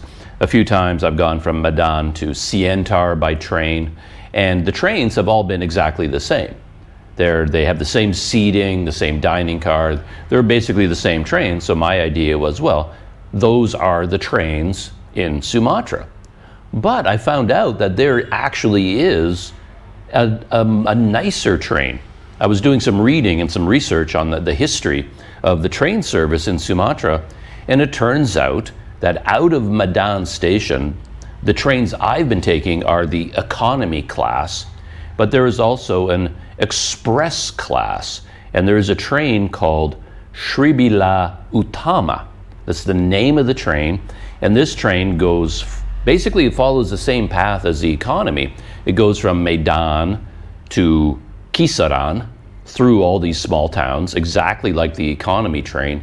But then instead of turning to Tanjung Balai, it continues on and goes to a town called Rantau Utara.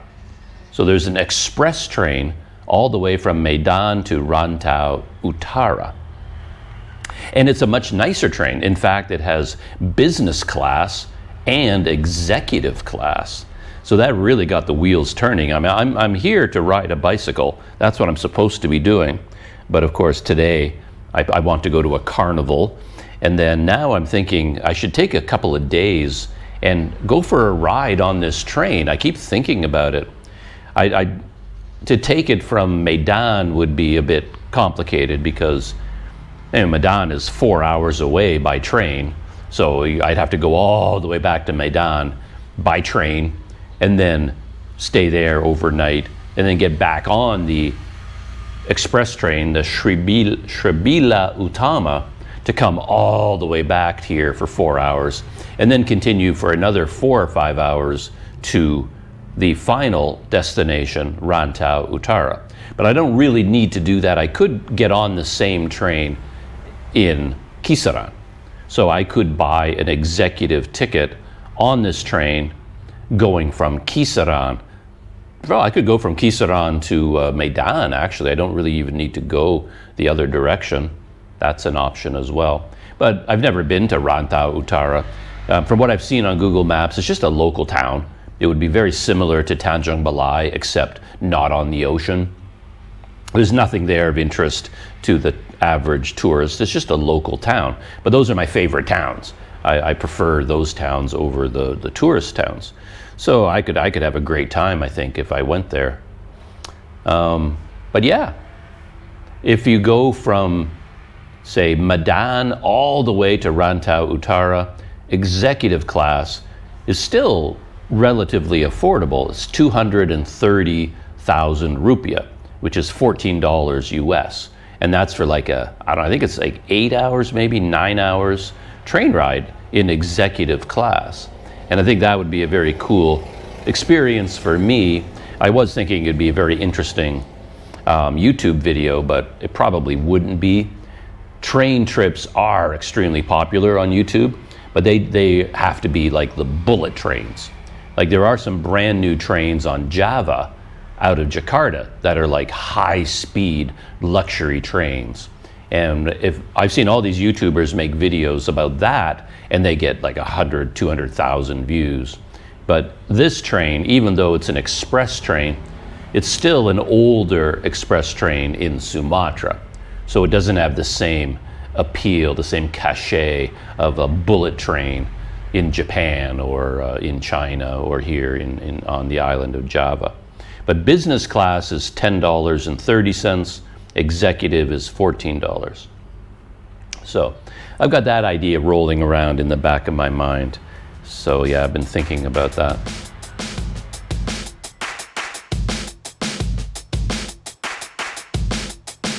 I have a bunch of technology topics on my mind. If you have no interest in technology, skip ahead, run away. Planet Doug, Doug is going to ramble about technology once again. I find it's very difficult as a YouTuber to find the time to self-educate. For example, I use DaVinci Resolve on an Asus TUF laptop to edit my videos, and that's all I do. And I do it at a very, very basic, very simple level, because I find that just editing, exporting, uploading videos takes 100% of my time.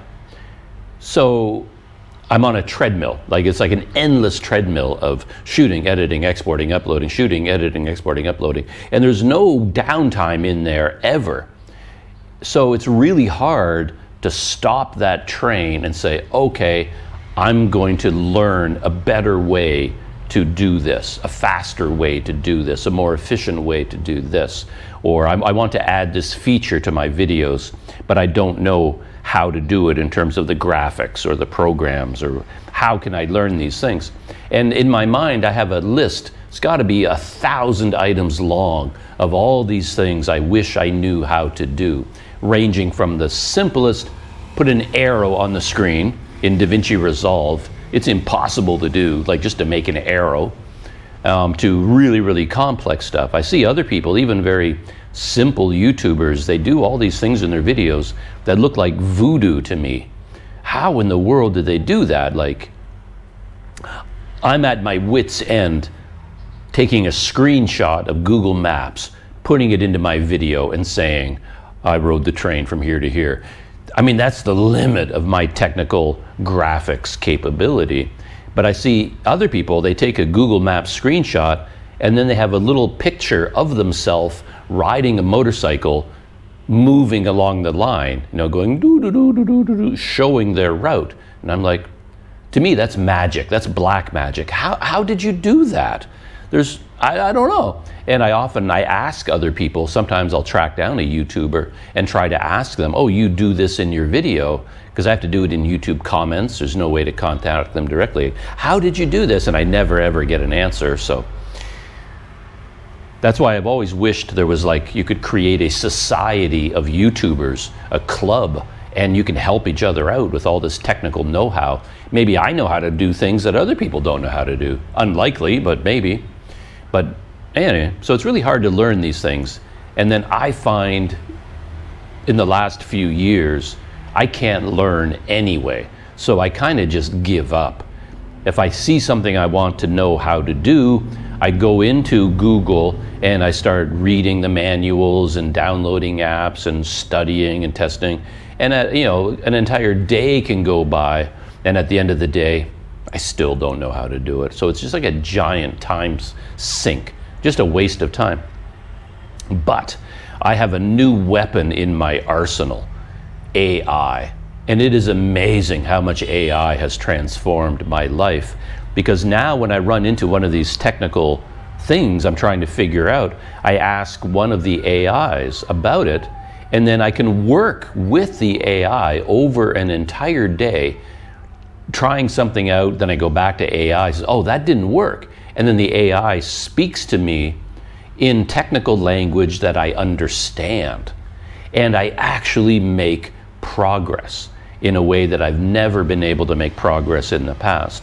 So recently, even though I don't have any time available, I forced myself to make a little bit of time to sit down and use AI to learn things. And then I learned some really useful things that are not that complicated. So, for example, putting an arrow into DaVinci Resolve. You can do it using the Fusion tab, but my gosh, come on. Fusion tab in DaVinci Resolve. I don't know if I'm a particularly dumb human being, but totally beyond me. No matter how much research I've done in the past, even with the help of AI, which was walking me through, okay, what you need to do is go into this menu, grab this effect, drag it down to the node, then you got to draw a line from the yellow triangle of this node to that node. That's the input output node, and then you got to draw a line. The nodes? What the heck is a node? I don't want to hear about nodes. Don't tell me about nodes. DaVinci Resolve, you can just get rid of your nodes. I don't understand them. I don't know how they work. And all of the graphics in DaVinci Resolve is based on nodes. And if you understand how they work, what they are, if they're intuitive to you, well, congratulations. My brain just explodes. Nodes, I don't know. Don't get them. Don't understand them. Even with the help of AI, at the end of it, I'm like, I don't know what this is. It makes no sense to me at all. So I just sort of gave up on that. And I think I was working with Grok at the time, and I told Grok, now let's forget this nodes fusion business. I'm never going to figure this out. And even if I could, the steps you laid out, they're way too time consuming. I'm not making a Spielbergian production here. All I want is an arrow pointing to my hotel on Google Maps. It shouldn't be that hard. There's got to be an easier way to do it. And then Grok went, oh yeah, there's a much easier way. And I'm like, well, what? Like, lay it on me. And Grok walked me through, said, okay, just go to this website, and at this website you can get free what they call vectors. And these vectors are graphics. And if you look for vectors with an invisible background that have no copyright on them, just download a bunch of them, like just do a search for arrows with invisible backgrounds. You'll get a whole bunch of them, and just download as many of them as you want, and then you just drag them into DaVinci Resolve, and there they are. Because the background is invisible, it's just an arrow sitting on your video, and then you can click on it, and then grab the little buttons and make it bigger or smaller, and there's this little, because it's a graphic element, there's a little line with another dot, you can grab that, and then you can rotate it. So I'm like, well, that was easy. I mean, I have been trying to figure out how to put arrows into DaVinci Resolve, literally, for years. And I've asked people about it. I've talked to other YouTubers who are supposedly technically proficient, who know a lot more than I do.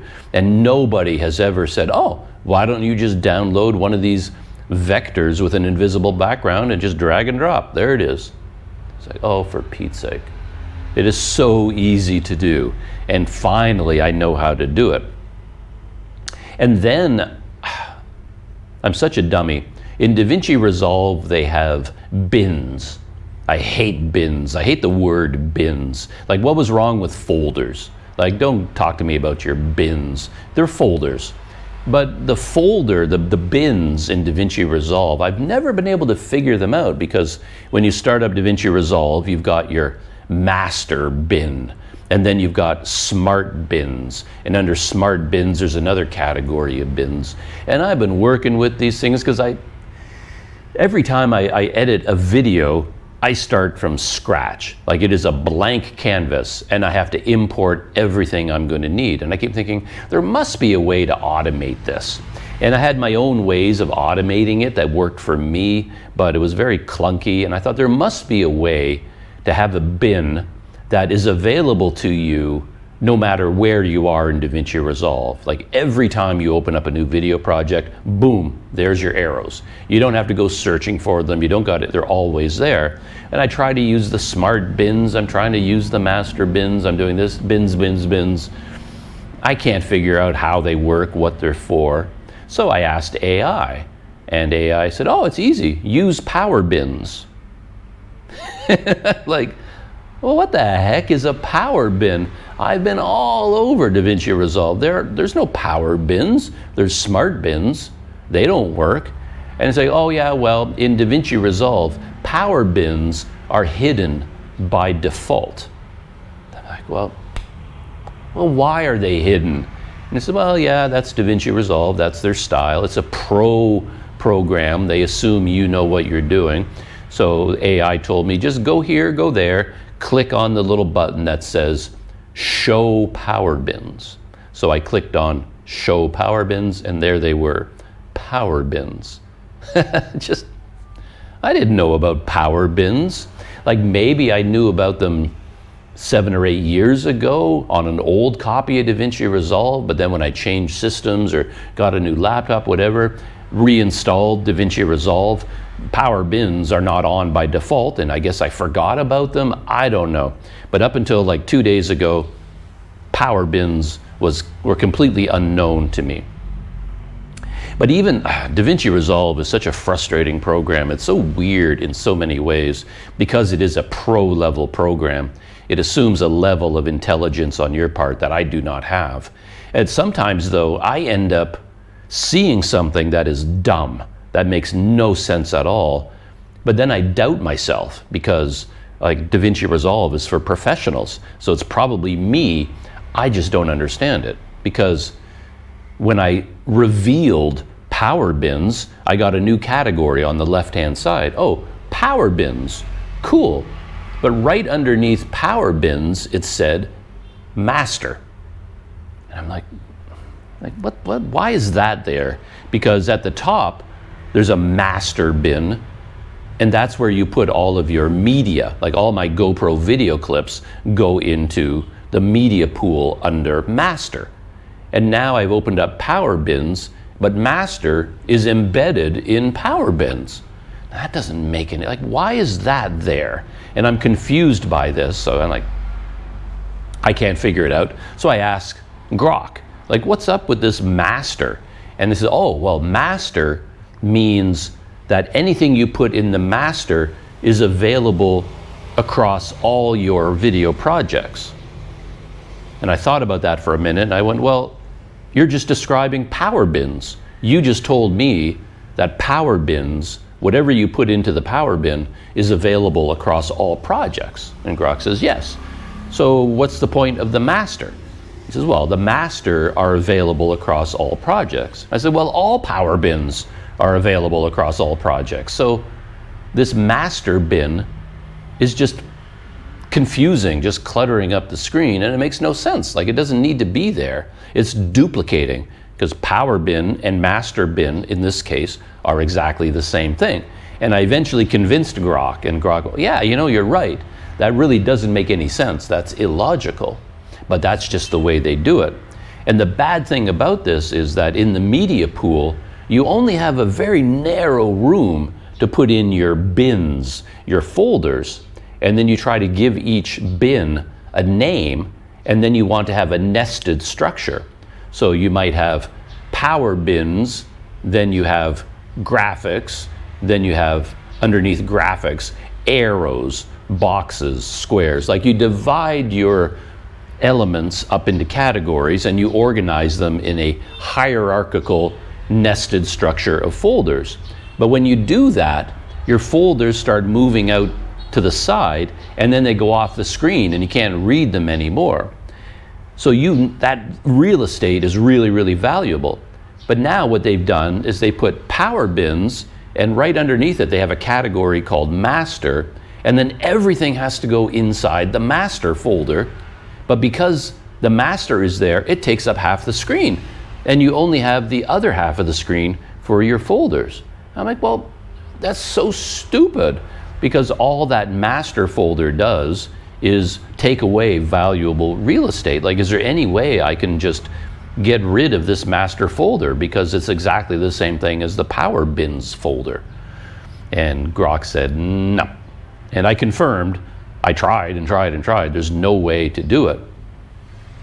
But anyway, I eventually just learned to accept it, and then I created a power bin in the master subfolder, called it arrows, and then I just copied all of my arrows into that, and now every time I open up a DaVinci Resolve project, brand new project, give it a name, boom, power bin, arrows, there all the time.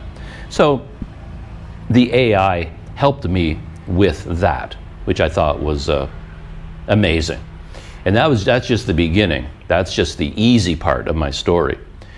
After that, there's a whole bunch of things I always want to do in terms of shortcuts, because using a mouse or a touchpad,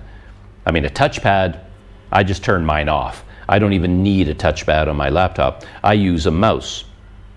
But a lot of commands are slow with a mouse. You got to move the mouse across the screen, click on things. And if there's a keyboard command, it's faster. So if I can, I like to use keyboard shortcuts. But on my laptop, for example, what I often want to do in a DaVinci Resolve project is move the playhead to the beginning or the end, like poof, poof, rather than scrolling. And on my laptop, I have the home button. You just hit the home button and the playhead jumps to the beginning of the video. Fast and easy. But now I want to go to the end, but for reasons that I don't understand, I assume it has to do with Windows, some sort of legacy issue with the programming. Home and end are on the same button. And I find that to be so stupid. Home and end are two separate commands. I want them on different buttons. And I can go home, end, boop, boop, boop, boop, boop, boop, boop, really fast. But you can't. You have to go home, and then you have to go function home in order to get end. So you always have to hold down the function key to go to end. So I asked Grok, my new best friend, I would like to remap one of the keys on my keyboard, make it an end key. Let's find one of the keys I never use and turn it into end. Then I can just go home, end, boop, boop, boop, boop, boop, boop, boop, without having to mess around with function. And in this case, Grok may have let me down a little bit. AI might have a little bit of a blind spot here. I'll talk about that in a minute. But Grok basically said, oh yeah, easy to do. All you have to do is install Microsoft PowerToys.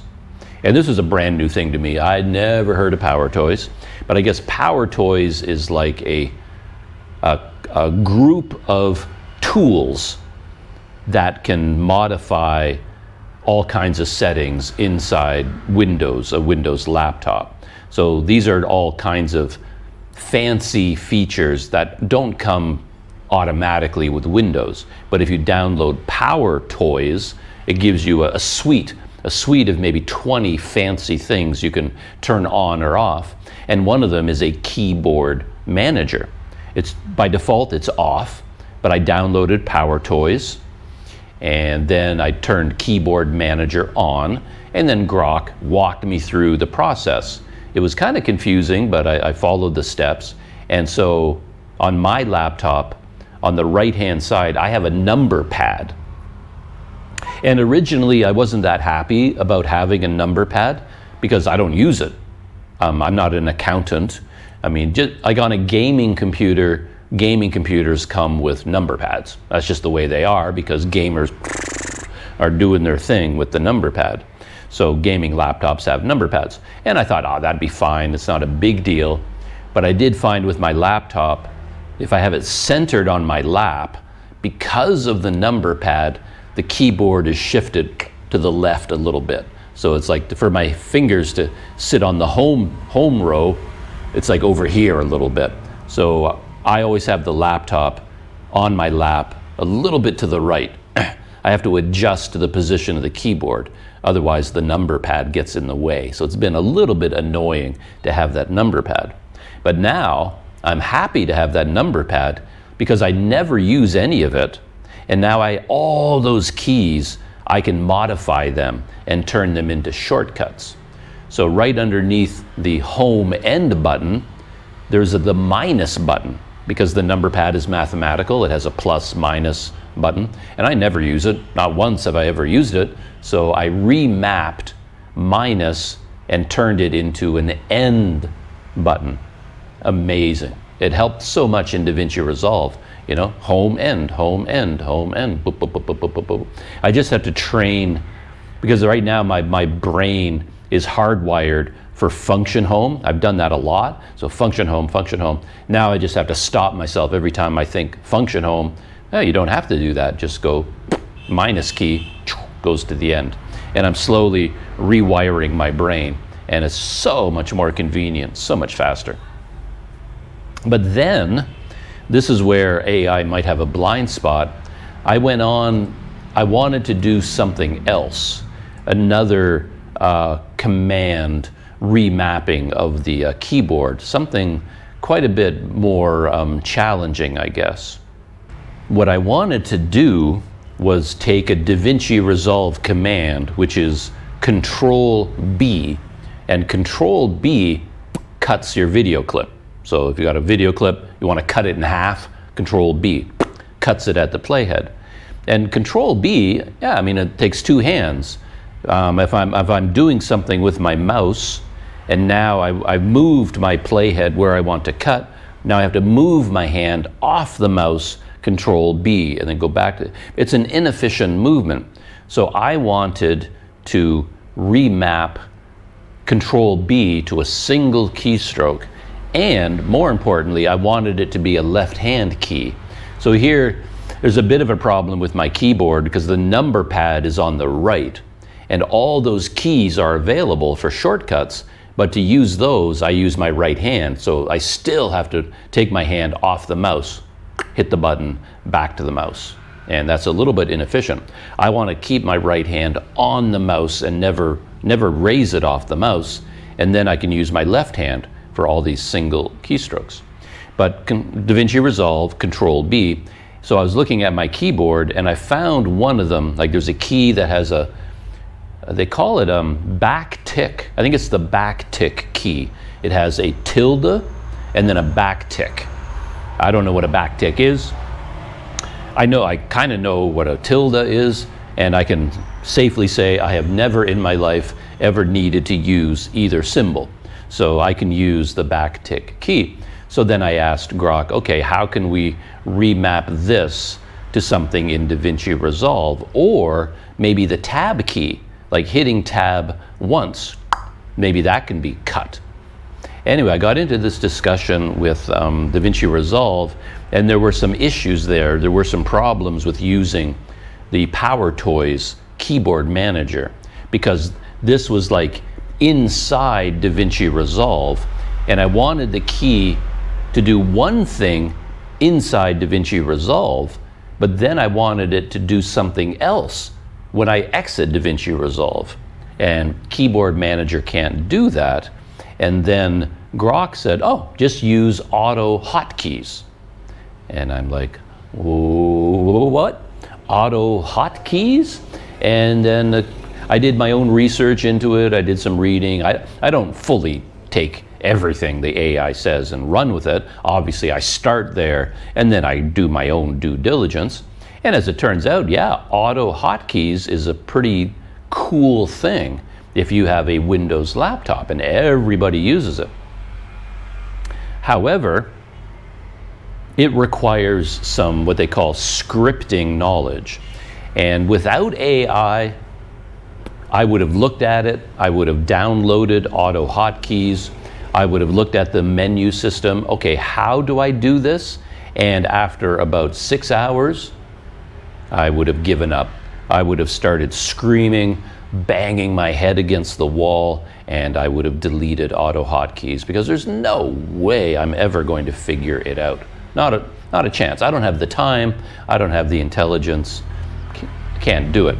But because I now have AI, I downloaded AutoHotkeys, and then I didn't even have to ask. That's the cool thing. The AI offered. Like, I was just talking with the AI about AutoHotkeys, like, oh, is there another way that I can remap this keystroke? Because I was even thinking of using some of the letters, like Q. Like, there it is, right there is Q. Because I was a little bit worried about the tab key. Like, if I remap tab, that's fine, because I never use tab, to be honest. But I always use Alt-Tab, because Alt-Tab jumps from window to window, right? I'm Alt-tabbing all day, all night long. But if I change tab, is that going to interfere? Is there going to be a conflict with Alt-Tab? And there seemed to be some potential problems there. So I thought, oh, why don't I just use Q? And inside DaVinci Resolve, in the editing window, I hit Q, it cuts the video clip, but as soon as I exit DaVinci Resolve, it just becomes the letter Q again, right? So it's context sensitive. And apparently you could do this with AutoHotkeys. And I'm chatting with Grok, and then Grok says, yeah, just download AutoHotkeys and insert this script. And then AutoHotkeys basically wrote a computer program for me. It just went, here's your script, copy, paste. So you basically go into AutoHotkeys, you create a hotkey, and then you open it in Notepad, and then you take the script that Grok wrote for me, insert it into the Notepad, replace what's there, save it, you're all done. If you want it is something that needs to be activated every single time. I learned that eventually, that, okay, then you have to double click that hotkey, and then it launches it so that every time you hit Q, it cuts. But if you turn off your laptop and turn it on again, it's lost. So you have to do it again. But then I told Grok, oh, I've got this problem. And then Grok says, oh, that's not a problem. You just put it into your startup folder. And I'm like, what? How do I do that? And then Grok says, yeah, it's easy. Just do this. And then you can put that hotkey as part of your startup procedure. And I'm like, oh, this is starting to get out of my league. I don't want to mess around with the registry. I'm gonna destroy my laptop. So this is getting too much for me, Grok. And so Grok said, no. It's non-destructive, nothing to do with the registry. It just loads it into memory, doesn't affect anything. It's simple. Let me show you. And then it turned out to be really simple. All you do is open up your startup folder. It's not registry. It's nothing programming. It's just a folder. Open up your startup folder and you copy and paste your hotkey into there. And then every time you start up your laptop, that hotkey goes into memory. And I was like, yeah, Grok, we're jiving here. We are getting along really, really well. And that was so successful that then I thought, well, why am I using PowerToys? If AutoHotkey works so well to remap, and I'm already doing it for this cutting thing, I don't need Keyboard Manager anymore, do I? So my home end Keyboard Manager remapping, why don't I do that with Hotkey instead? And then Grok says, yeah, that's a great idea. I mean, if one of them works for you, you might as well only use one of them. You don't need to use both. So then I deleted my Keyboard Manager remapping. That was really easy to do. Thank you, Grok. You just delete it and it's gone. Caused no issues whatsoever. And then Grok, he was going to walk me through creating a new AutoHotkey for another command. Well, I was going to move the end one over here to, I have the, forget what keys I have, but anyway, I was trying to find which keys are available that I can use on the left-hand side. And then I was going to have two hotkeys, and then you put two hotkeys into your startup folder. Cool. But then Grok said, by the way, you don't need to have two separate ones. You can put all of your remapping into the same hotkey, and it all loads as a group. And I went, whoa, really? Said, yeah, easy. And then it walked me through how to do it. Yeah, it's simple. You take the code for one remapping, copy paste it, and then in the same hotkey notepad, you copy and paste the new remapping. And then I ran into an issue where inside DaVinci Resolve there was a conflict. And then Grok said, oh, I can fix that for you. And I was like, really? Yeah, no problem. Just use this code. Boop, boop. It was absolutely amazing. I mean, this took hours to do. I'm not going to say this was a 5-minute job. I'd worked on this for a long time yesterday. But I learned so much while I was doing it with the help of Grok, because unlike guidelines, unlike tutorials made by humans, Grok was able to dumb it down for me and just explain it to me in simple language. And it just blew my mind. So I'm making all of this progress in DaVinci Resolve that I was completely unable to do on my own because I could not figure it out. And Grok just walked me through it. It was very, very exciting. Very cool. Yeah, my new best friend, Grok. So yeah, I'm all about AutoHotkeys now. And I only have one AutoHotkey, which is sitting on my desktop. And then in my startup folder, I inserted a link. So I don't actually copy the AutoHotkey, because that would make 2 versions of it, and then you have to remember where they are. And so I created a shortcut link, put that into the startup folder, and it links to the program on my desktop, and then it runs it. And then now if I ever want to add to it, make changes to it, I just have to think about that one AutoHotkey, and it controls all of my keyboard remapping, everything, all the changes I'm making. And of course, if you want to turn it off, you just turn it off. But again, I never in a million years would I have figured this out on my own. Not in a million years. The script you had to write, it's essentially computer programming. And maybe if you're an intelligent human being and you have hours and on your hand, and you can figure it out. You can learn to write your own programming script. But there's no way I was going to be able to grasp it, and I wouldn't have the time to do it anyway. So yeah, without Grok, never would have been able to do this. Yeah, not in a million years.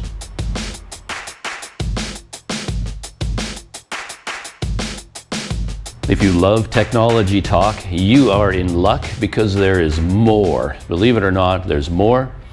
Because in the back of my mind, I'm always thinking about alternatives to DaVinci Resolve. I keep running into the overall problem that DaVinci Resolve was not designed for a scrub YouTuber like me. It's designed for expert graphic people who are working on Hollywood movies. It's not meant for me. So I constantly run into this problem. So I've always been thinking about looking for an alternative, and I've gone down that rabbit hole dozens of times, where you type, this was before AI, you type into Google, what are the 10 best low budget video editing programs, and you get a list and you go through all of them, or what are the best editing programs on the market, and they tell you about Premiere Pro and this and that, and DaVinci. DaVinci Resolve is always the best free program. It always is number one, and that's true in terms of its overall power. But that's kind of like saying to somebody that, well, the absolute most powerful vehicle you can buy to go to 7-Eleven is a bulldozer. Nothing is going to stop a bulldozer. It has so much power. And you're like, well, yeah, but it's not the best way for me to get to 7-Eleven. I don't need to push houses out of my way. So I think, a little car or even a bicycle is a better alternative. I don't need the power of the bulldozer. I don't need the power of DaVinci Resolve. I can use something a lot simpler. And then, of course, if I use something simpler, more dumbed down for a YouTuber, maybe it has arrows built into it. Like, I don't even need to go to the hassle of downloading vectors and doing this power bins. I can just open up something in the editing program and go, arrow, draw it on the screen. It could have a simpler program, could have hundreds of benefits to someone like me. And in the back of my mind, I keep thinking that maybe DaVinci Resolve is slow when it comes to exporting, because it is such a powerful program. And if I can make exporting faster, that's what I want to do. So in the past, I never really dove into testing too much. Like, ever since I got my new laptop, this Asus TUF, I haven't really gone outside of DaVinci Resolve, because I just don't feel like I have the time. It's all I can do. It was all I could do to learn about how to use this new laptop and continue working with DaVinci Resolve. It took a lot of time to set up this laptop, become familiar with it, get everything up and running. Now I've got all these AutoHotkeys and invisible vectors and on and on and on. And it's like, you wake up in the morning, I can either edit the video I shot yesterday, which I have to do, or I can download a new editing program, install it, set it up, open an account, learn how to use it, test it. I mean, that's going to be a whole day, right? But I was feeling so good about all this that yesterday, out of the blue, I just went, let's just do it. And luckily, in all the research I've done, there's only 1 or 2 programs that stand out from the pack. in general. They're really, like if you're talking about a low budget, relatively simple program, there are, like, you pay for them, but they're not super, super expensive. The same names crop up over and over again. So like Power Director and Filmora, Wondershare, Filmora. And I've had experience with Power Director in the past because I've used Power Director on a smartphone, and there were glitches with Power Director. I'm leery about Power Director, and I remember looking into it in the past, and I think the pricing and the features and whatnot, there was something about it that had a deal breaker. So yesterday I thought, well, let's just do a test. Let's download another program, create a video, and export it. Like, don't get fancy, don't spend hours, just dump a whole bunch of video, make it an hour long, export it. Is it faster or slower than DaVinci Resolve? And I was guessing it was going to be much, much faster. So I wanted to do a test. So I downloaded Wondershare Filmora, the free version. With Filmora, you can pay for what they call a perpetual license. So you buy, like right now it's Filmora 14 or 14.5, something like that.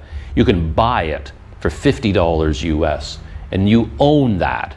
And you get updates to Filmora 14, but that's it. And when they come up with Filmora 15, 16, 17, you're stuck with 14. That's your perpetual license. Or you can subscribe, and I believe that's $40 per year.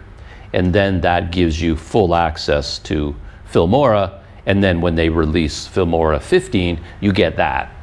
As long as you keep paying your yearly subscription, $40 a year, you can keep uploading or installing the new versions, all the new features, everything you get. The one thing I didn't really like when I was looking at Filmora briefly before I downloaded it is they've gone heavily into AI, meaning that a lot of the features are now driven by AI, and those are on a pay-to-use basis. I think the whole world is going to go in that direction. And that made me a little bit nervous because you only get so many AI credits. So like when you buy Filmora, they give you 1,000 AI credits. And then if you start using the AI features, they charge you for AI credits. And when you run out of them, you got to keep buying more. So they found a way to move money from your pocket into theirs using these AI. And I'm a little bit worried that they're going to take simple features and AI empower them. Like they don't even need to be powered by AI. Like a very simple feature, like put in a text box and type in Planet Doug. They're going to say, oh, that's now an AI feature because AI does it so much faster. And now you're going to have to pay to make a text box or something. I'm a little bit worried about that. But anyway, I downloaded Filmora, the free version, and I started playing around with it. And all I did was grab an hour worth of 4K video, just dumped it onto the timeline. I threw in some music, like 3 audio tracks, put in some music, put in some graphics, put on a second video track with some like embedded video, and made it look roughly like a normal Planet Doug video, a little bit less complicated, but essentially an hour-long 4K video, exactly like I would make in DaVinci Resolve. And then I hit export, and I wanted to see how long it was going to take. And a key to this, and the reason I was so focused on doing it, is that in DaVinci Resolve, like on my laptop, they have something called Armory Crate, which I hate. It's a gaming thing, again. It's a gaming laptop, an Asus, and in order to run a gaming laptop as a gamer, you use a program called Armory Crate. And then you can use Armory Crate to adjust all of these settings and monitor how your computer is working. And I find Armory Crate confusing, bewildering, clunky, unclear, non-intuitive. And it's like you've got Windows already, and you've got all these Windows settings. You go into Task Manager and Windows settings and system. Like there's thousands of settings in Windows that you can change on your laptop. And now they've taken Armory Crate and put it on top. So now you got another layer of controls that I don't understand. So I'm not a big fan. But in Armory Crate, you can see CPU usage and GPU usage. And this has been bothering me for a very long time, because under GPU usage, when I'm exporting a video, it's generally somewhere between 30 and 38%. And this has been bothering me because I'm thinking, I've got a super powerful gaming laptop. Because it has a powerful GPU, if it has that tool, use it. I don't want to see you using 30% of my GPU. Use it 100%. Use all the power that the GPU offers. And I've been talking with Grok about this issue for a long time, and we've been diving into things, and I learned a lot thanks to Grok. All kinds of behind the scenes mechanics of GPUs and CPUs and this. And Grok got me to open Task Manager, because in Task Manager you can also see GPU usage and CPU usage, but Task Manager breaks it down because my laptop has 2 graphic processing units, whatever their GPUs. There's the main one, the powerful one, which is it's an AMD Radeon RX 7700S. So that's the discrete GPU. And in Task Manager, it's called GPU 0. But my laptop also has AMD Radeon graphics. That's built into the processor. So it's not a separate GPU. So technically, my laptop has 2 GPUs. Radeon graphics for lightweight, like if you're just surfing the internet, watching YouTube videos, editing a photo, it just uses Radeon graphics. It's more than good enough. But as soon as you turn on DaVinci Resolve and edit a video, then it turns on the powerful discrete GPU. And the Radeon graphics is GPU 1. So it's got GPU 0, GPU 1. So 0 is the powerful GPU, and number 1 is Radeon graphics. So when you go into Task Manager, you can see which one is being used during what process. And this helped me understand everything that was going on much, much better.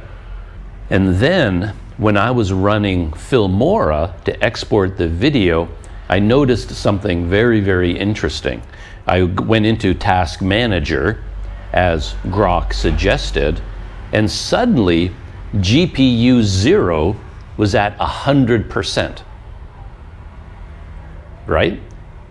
And GPU 1 was at 0. So when it was exporting the video, Filmora was using the discrete GPU, the powerful GPU, and it was maxing it out at 100%. It would drop down to 90, 98, 95, back up to 100. And I was like, yeah, that's what I want to see. And I thought it was because Filmora is designed better. Good, so it's better than DaVinci Resolve. But it turned out when I looked at DaVinci Resolve in Task Manager, it was the same thing. It also showed GPU 0 running at 100% and GPU 1 at 0. So I was talking with Grok about that, and Grok was like, I know what's going on here. So that in Armory Crate, the GPU percentage was an overall percentage of your laptop in general. Like the total graphic processing power, it's using 38% of it. But that's including the discrete GPU, the RX 7700S, and the GPU 1, the Radeon graphics, and Grok mentioned a bunch of other things. And it basically took all of that and took the average, and that was 38%. So using Grok really helped me understand what was going on.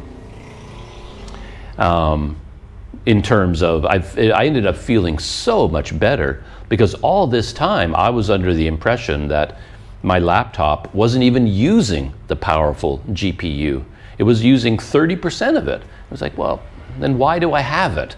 Like, if that's all I'm getting out of the GPU, I might as well just have a normal laptop that weighs 2 pounds instead of this one, which weighs 6 pounds, right? It's like, anyway, it feels like I had a bulldozer, and yet I wasn't even able to use the power of the bulldozer. But it turns out, in both DaVinci Resolve and in Filmora, it was using 100% of the GPU power. But Armory Crate, that was the problem. It was not dividing, it was not distinguishing between GPU 0 and GPU 1. So it was averaging it out and giving a false reading. But in Task Manager, GPU 0 maxed out using all of its power. So that was a really interesting little project. I've been doing so much technical work the last couple of days, it's crazy. However, I still haven't decided whether Filmora is a positive change from DaVinci Resolve or not. I feel like I'm going to end up buying it. I don't have the money to buy it, but we'll work it out in the future. But I don't know whether I'd get the perpetual license, or I mean, I could just buy it for 1 month for $10. I could subscribe for 1 month just to use it and learn it, or I can pay the $40 and get it for a whole year. I feel like I'm leaning in that direction, but I'm not completely convinced because there's like pros and cons all over the place. So in my exporting test, I noticed right away that for little things, I'm looking at the export window on Filmora, and it doesn't give me a timer. Like in DaVinci Resolve, you say export, and it tells you how long it's going to take. And then it gives you a countdown. It's going to take an hour to finish exporting, and now 45 minutes, 30 minutes. And you can I don't think it's 100% accurate. There's something weird going on with it, but it gives you an idea of how long it's going to take. For whatever reason, Filmora doesn't show you. It gives you a percentage, like it says percentage exported, but it's not related to time. So I can look at it and go, oh, well, 25% finished, but unless you've been keeping track of the time, you don't know how much time is left. So I kind of was like, well, that's weird. Why? These things in computer programs drive me crazy. Seems so obvious that you should have a countdown timer. Tell me how long it's going to take.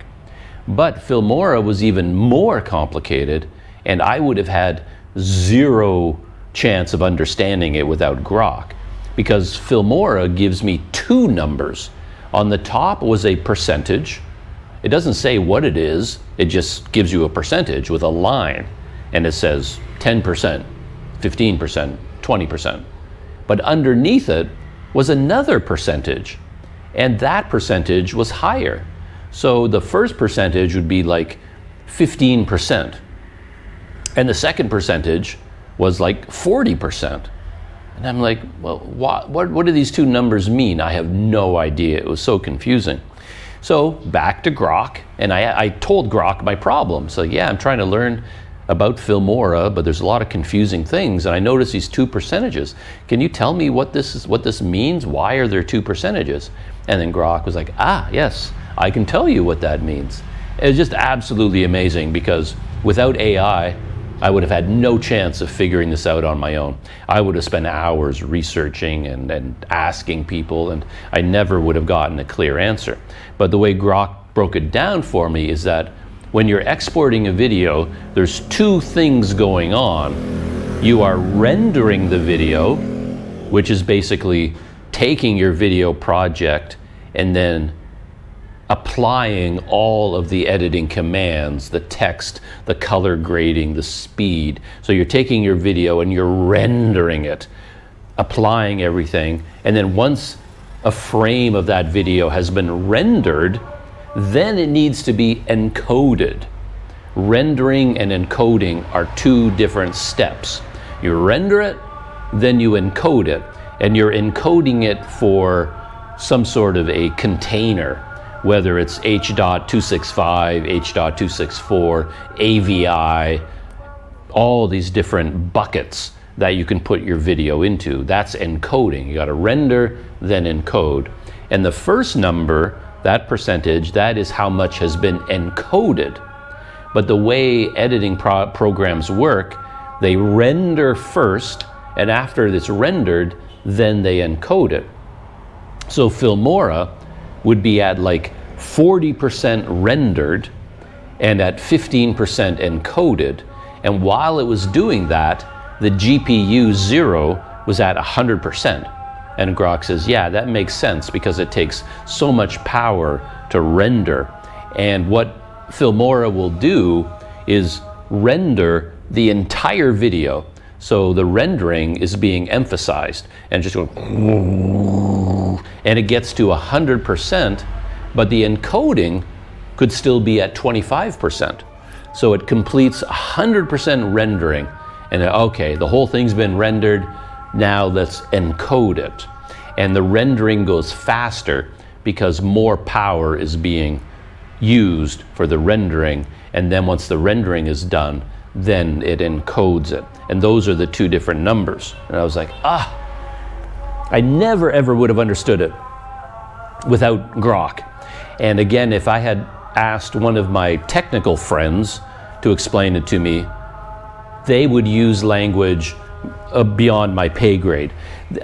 Again, I suspect that people who are very smart in terms of technology, I think they have a tendency to want to lord it over you, where they refuse to dumb it down for you. They want to show you how smart they are, and then they'll just explain it to you using language they know you won't understand. And then when you don't get it, they're like, well, you know, I can't really explain it to you. I've been doing this for years. But they could explain it to you. Grok explained it to me. I understood it perfectly. Oh, rendering, encode. Oh, yeah. That makes perfect sense to me. And it matches what I'm seeing. But then something really strange happened. I was pretty impressed with Filmora. I saw that rendering, I saw that encoding, and the timing. I saw 100% GPU power, and I thought, this is what I want. But when rendering reached 100%, the GPU usage dropped to 0. So once the rendering was over, Filmora said, we don't need the GPU anymore.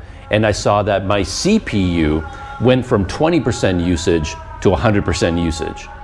So while Filmora was rendering, it used my powerful GPU, but once rendering was done and all it had to do was encode, the GPU wasn't being used anymore, and it switched to CPU at 100%, and now the encoding went really slow. So it was just like crawling along. I was watching it on I had a timer going, and it was like, okay, now it's at 61%, and I'm waiting and waiting and waiting. So much time went by, 62%. Because the CPU, it doesn't have the same amount of power as the GPU for graphics. So I was like, well, Filmora, come on, why are you going so slow? Why aren't you using the GPU? And again, I'm talking with Grok about this, and they're like, yeah, that's probably a problem with Filmora, that it has this and a driver and a this and encoding, and it's set up to use the GPU when rendering, but then for encoding, it uses the CPU. And that's just the way Filmora is designed. Or it could be a mismatch, because my laptop has a Ryzen system, Ryzen AMD GPU, and they said, yeah, Filmora is known for having a problem with Ryzen AMD GPUs. It's better to have NVIDIA. Other users have reported the same thing that you're reporting, that once rendering was complete, then it switched to CPU encoding, and the GPU usage would drop down to 3%. Mine dropped down to 2% and then 0. So it's like, oh, come on. Why is it always something? Why? But it's like, can't things just work? Like, why is it so darn hard? But anyway, I was watching this 61%. To me, actually, it was at 57%, and then it went up to 58. 20 minutes later, 59, and then it got up to 61%, and I thought, okay, well, I can't use Filmora. I can't, because this is going to take hours to finish. At this speed, I'm going to be here for the next 2 days, and then I might as well have my old MacBook, because my MacBook would have taken 14, 16 hours to export this video. Probably 48 hours, who knows. So Filmora seemed to be a dead end, and I was talking to Grok about that, and then I looked at my computer and the exporting was done. It basically jumped from 61% to 100%. So in the background, it was getting more encoding done than it showed. So I thought it had only it showed 61% had been exported, and then I thought it's going to take another 20 hours to finish, and then for some reason it just jumped all the way to 100% and said, oh, we're done. So there are some issues with Filmora. It doesn't tell you how long it's going to take. Now that I understand it, I like having rendering and encoding in separate categories, and maybe it's okay that when it switches to encoding, it only uses the CPU, because it did get it done, and the time it took was the same as DaVinci Resolve, I think. I'm going to have to do another test to make sure. And of course, I have another issue, of course, in that I'm not running my laptop on full power. This laptop comes with a 260 watt charging brick, and I didn't bring it with me because it's too heavy. I'm running the laptop on a 100 watt USB-C power. And when I did some testing back in Malaysia, to me it seemed like it didn't make any difference. It was running just as fast, whether I used the power brick or 100 watt USB-C power. The exporting seemed to be going the same, but I have a feeling that maybe if I had the power brick, I could convince my laptop to just really, because right now, again, this whole gaming laptop, Armory Crate business, it seems to control your laptop automatically in ways that I really don't like. Like there could be power management throttling. So for example, in Armory Crate, you have silent mode, you have turbo mode, performance mode, etc. And turbo mode, the highest level of power, is only available using the power brick. And if you plug in USB-C power, it won't let you use turbo mode anymore because of thermal heat management. You are forced to use performance mode, which apparently is slower. But as I said, I tested this when I was in Malaysia. Even in performance mode, it was just as fast as turbo mode. So I did not see a disadvantage, but in the back of my mind, I keep thinking, yeah, if I had that power brick, maybe I could put it into turbo mode, and maybe somehow it would click into, maybe in Filmora, for example, if I was using the power brick, it would continue to use the GPU for encoding as well as rendering. But anyway, I started this story just to talk about AI and my relationship with AI, and I learned so much over the last couple of days because I had a helper. That, Grok, it wrote the AutoHotkey script for me, taught me how to use it, taught me how to put it into my startup folder, taught me how to think about rendering and coding, the coding buckets, on and on and on. I learned so much because of AI. And it's pretty amazing when you think about it that technically it's free. Inside Filmora, for every AI feature, I've got to buy AI credits. But I'm using the free version of Grok, and I got so much value out of it, so much knowledge, so much assistance, and technically it's completely free for me. It doesn't even show me ads. There's no ads. Maybe everything I'm typing into Grok is being fed into their systems, and all of that information about me as a user is being packaged and then sold. All that data is being sold to corporations so that they can sell me other products. I'm sure that's what's happening, but I'm like, cool, fine with me. You tell the corporations anything you want. I don't mind them knowing about me. I wish they knew more about me, to be honest. So, yeah, that's what I've been doing the last couple of days. PowerToys, Keyboard Manager, and then AutoHotkeys, and now Filmora, and rendering, and coding, all these sorts of things.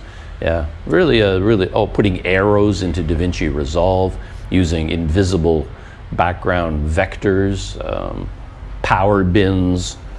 Yeah, learned a lot the last couple of days.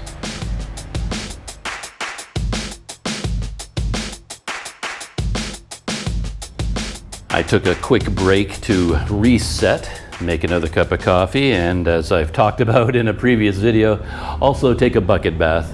Every time I get up, change activities, make a cup of coffee, just pop in the bathroom, bucket bath, cool down, come back out. Especially because I can't have the fan running. It's actually quite warm in here. And I checked the GoPro to make sure it was recording, and on the GoPro speakers, maybe my voice sounded a little bit too much, distorted off maybe. Could be because I had this lavalier mic like right on the collar, and maybe that was too close to my throat and my mouth. Anyway, I moved it down here. So if I sound quieter or something, or sound better, it's because I moved the mic down to here. Funny thing is that after I took the shower and I'm wandering around here making coffee, whatnot, I brushed my hair, and then I glanced in the mirror, what I was talking about earlier, you know, the decrepit face that I'm developing in my old age. So I look in the mirror and I look at myself, yeah, you don't look too bad, you're looking okay. And then I put on my glasses, because I'm just looking with my normal eyes, and my vision is getting worse and worse, and then I put on my reading glasses, and then I looked in the mirror and like, whoa, oh, the horror. And then with my glasses, suddenly everything, clicked into focus, and then I saw all of the imperfections everywhere. So it's actually a pretty good idea to leave your glasses off. And that's another aspect to why, over time, staying in low-budget hotels, no mirrors, no light, your eyesight is fading, and you go through your life thinking you look fine, but you only ever see a very fuzzy, dark outline of yourself. You don't actually see yourself in sharp relief, so it's kind of funny. YouTube stories. The very first one that's on my mind, and I haven't talked about her for a very long time, is Itchy Boots. Nora Lee from the Itchy Boots channel. She's been cycling or motorcycling around Saudi Arabia, and I haven't really watched any of those videos. And then she started her book tour in Europe. So she flew to Wales, Scotland, and then into Wales, I think. And then the local Yamaha, like some sort of Yamaha dealer, gave her as a rental a brand new, like a 2025 Yamaha Tenerife, like a big, I think 750cc, maybe even bigger, this one, I'm not really sure. She talked about how heavy it is, that it's too heavy. So it made me think, wow, really? I thought her Tenerife from 1987 was also a 750cc. Wouldn't they be the same weight? Anyway, I don't know whether this bike is a bigger one, bigger engine displacement than the one she owns, or what's going on there. But anyway, the video that caught my eye, if you follow Nora Lee, you probably saw it as well. My motorcycle trashed and stolen in Wales, and this is how they did it. My first thought was, I don't know if I trust you or not, Nora Lee. I've been bitten too many times by Itchy Boots clickbait. So she's saying, motorcycle stolen and trashed. And I thought, wow, that sounds bad. Especially considering it's a brand new rental, a loaner, not even a rental. I think they gave it to her for free. So it's a brand new loaner from Yamaha, and now it's been stolen and trashed. So, but I didn't really believe it. I don't really believe her video titles until I watched the video. So I started watching the video, and it was absolutely true that her motorcycle was stolen again.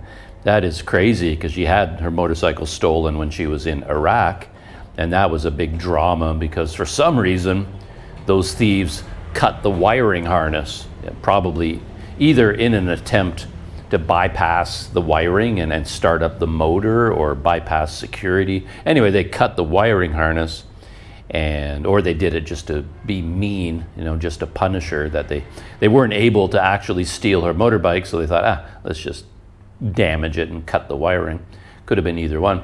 So that happened to her in Iraq. Her motorcycle was stolen, and now in Wales. And as far as I know, in her entire life of motorcycle traveling, I don't think she's ever had a motorcycle stolen before. All the years, I mean, I could be wrong. I don't know her entire history, but I think she would have mentioned it. I think Iraq was the first time, and now a very short time later in Wales, it happened again. And it's a great little video. I love these videos particularly because you get to live the experience with her. The discovery, it is such a shocking thing. It has happened to me twice in my life. I had a bicycle stolen. Once in Montreal in Canada, and once in Taipei in Taiwan. And each time, walking back to where your bicycle used to be and then seeing it gone, and then your lock cut through, just lying on the ground, is like a punch to the stomach. It really hits hard. It's quite a feeling. And then in her case, it's fun to watch her video. It's not fun for her, but she's all ready to go. She's got her helmet and her motorcycle clothing on. She's got the whole day planned out. Her cameras are all charged up and ready to go. She's on her way to another book signing, and walks out into the parking lot of this nice hotel, and no motorcycle. It's absolutely just not there. And that must be a double punch to the stomach for her, because as I said, this isn't even her motorbike. It's a loaner. And can you imagine what that feeling must be like? Her stomach would just sink. Yeah, crazy. Luckily, she has air tags. And when in Iraq, the only way she even found her motorcycle again was because she had air tags. And then she got even smarter, I guess, with this one. And as she said, she really hid the air tag. Like nobody could ever find it unless they were extremely lucky. And then so she was standing there where her motorcycle used to be, and got out her phone and then sent a signal for the AirTag to make its beeping sound or play music or whatever it does. And she heard it. She was standing right there in the parking spot where her motorcycle used to be, and there's a big blue van right beside her. She hits the button and she hears the AirTag from inside the van, which didn't make perfect sense, but it made a weird kind of sense because the van was right there, and it was a big van. It looked like if it was open on the inside, more than big enough to hold a full-sized motorcycle, and she could hear it coming from inside the van. And she said, well, there's my motorcycle. At least that's where the air tag is, and that's probably where the motorcycle is. So now, of course, she has to get my motorcycle back gear. And how do you do that? Like, what exactly do you do? She was worried, of course, that the thieves were watching her right now, and if she goes back into the hotel to call the police or tell the hotel people, by the time she comes out, the van will be gone. They'll jump in the van and take off. So, she runs into the hotel, tells the clerk, my motorcycle's been stolen, asks the clerk, can you please call the police and get them to come here? And then she runs back out, and when she gets back out, the van is still there. So she's like breathing heavy from running, and it's like, oh, thank goodness it's still here. And then she just settles in to wait. And then I guess a couple of staff members from the hotel came out to talk to her and help her. And they started looking around, and they actually found the motorcycle in the bush behind the van. There was like a very small gully, and the motorcycle was in the bush, lying on its side, and then covered up with a whole bunch of leaves and branches and things like that. It had been hidden there. So, yeah, now that I think about the story, I guess I misspoke, because she wasn't standing in her parking spot when she heard the air tag go off. So I don't know exactly how she managed to be standing right beside the van in order to hear her air tag, because Nora Lee did say that she looked in the bush. She looked all around there, like in this gully, and didn't see her motorcycle, but I guess she was going pretty fast, and they had covered it up. They camouflaged it, so it was hidden and she didn't see it. But again, the hotel guys, for whatever reason, one of them spotted it, and then they moved all the bush, and there was her motorcycle. And they watched the CCTV security camera footage, and on the sidewalk, they saw a black line, like a long black line, and they said that is the rubber from her rear tire, because she had a very heavy-duty lock on the wheel, on the rear wheel, and they basically dragged her motorcycle down the sidewalk, and the wheel wasn't turning, so it left a rubber trail all down the sidewalk, and then I guess they brought it onto the road, not in the parking lot, but onto the road, and then for whatever reason they couldn't get it further than that. They couldn't remove, maybe they were waiting for someone to come with a van or a truck, but whatever they did, whatever happened, they decided to dump the motorcycle and come back for it later, I assume. So they dumped the motorcycle in the gully, and it just happened to be behind the van, and then they covered it up, and I guess they took off. And from this video, at the moment, there didn't seem to be any way of identifying the thieves. No license plate was visible. They were on a scooter, I guess, or their own motorbike. They couldn't see the license plate. They had the face masks on, couldn't see. She didn't mention any identifying characteristics about them, hair or height or weight or anything at all about them, so we don't know who the thieves were so far. And I assume the police are investigating.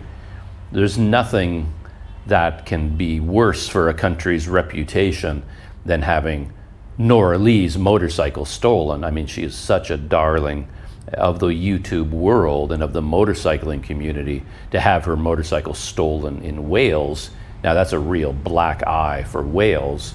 So I'm assuming the police and the hotel and the people arranging the book tour and the Yamaha dealer, they're all going to take it quite seriously. So I assume there's going to be a real investigation. Maybe they'll find the guys. Maybe they won't. I don't really know. But yeah, a fun video. I love those videos, especially when there's some detective work involved, figuring things out. Yeah, when I saw her motorcycle stolen video in Iraq, and the key role that the AirTags played, I decided then and there that when I'm back in Malaysia, I'm going to get AirTags. Like, not Apple version, I don't think, Android-based ones, Samsung AirTags. I forget, they all different have names, right? But anyway, I was going to get some and put one on my bicycle, and then put one into my like computer, laptop bag, something like that. I was determined to do it. But then when I was back in Malaysia, I just sort of never got around to it. And to be honest, I was hesitant to spend the money on it, not feeling quite as free financially as I once did.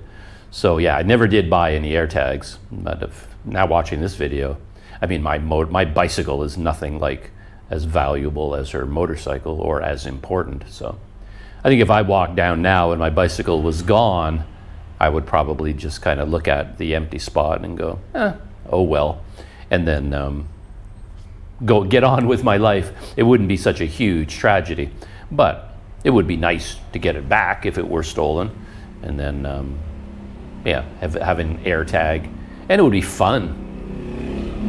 Even more so, it would be fun just to have an AirTag in there if someone did take off on my bike. Oh, speaking of which, there was another video. Oh, I'll finish that story first, where in terms of sort of the clickbait angle to it, her motorcycle was stolen, so that was absolutely true.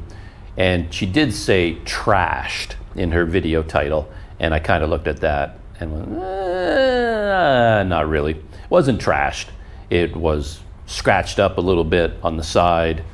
The exhaust was scratched up a bit. And what else? Yeah, for some reason they broke off the license plate. they snapped it in half. And as part of their theft, I guess they were going to remove the license plate, and they just grabbed hold of it and snapped it off. But in terms of damage, there really wasn't any serious damage. I would not have used the word trashed, but it certainly looks good in a YouTube video title. You know, it's going to get those clicks.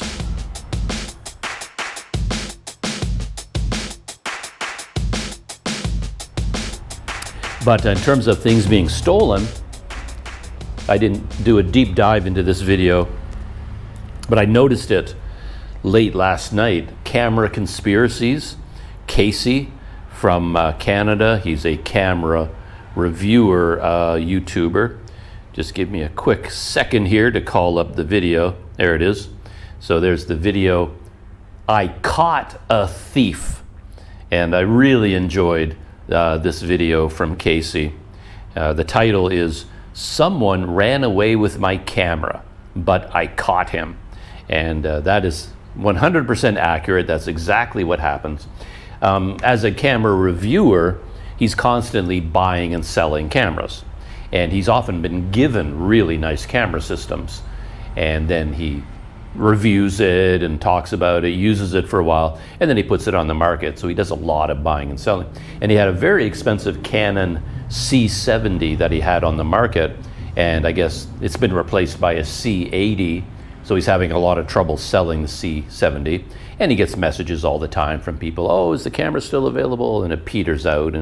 But then he got a whole bunch of messages from this guy who was interested in the C70. And then as Casey tells the story, there were a lot of red flags. Like, he was suspicious. And the point of the video seems to be, he's telling us that, well, if you ever get that feeling, that instinct that something is off, something is wrong, listen to your instincts, because something is off. Like, don't ignore your instincts. They're usually right.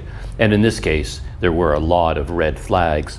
But he met with the guy at his building, in the lobby of his apartment building, and then as they were discussing payment for the camera, etc., the guy, according to Casey, looked at Casey and said, sorry, and then ran. Like, he was holding the C70, and he apologized before he stole it.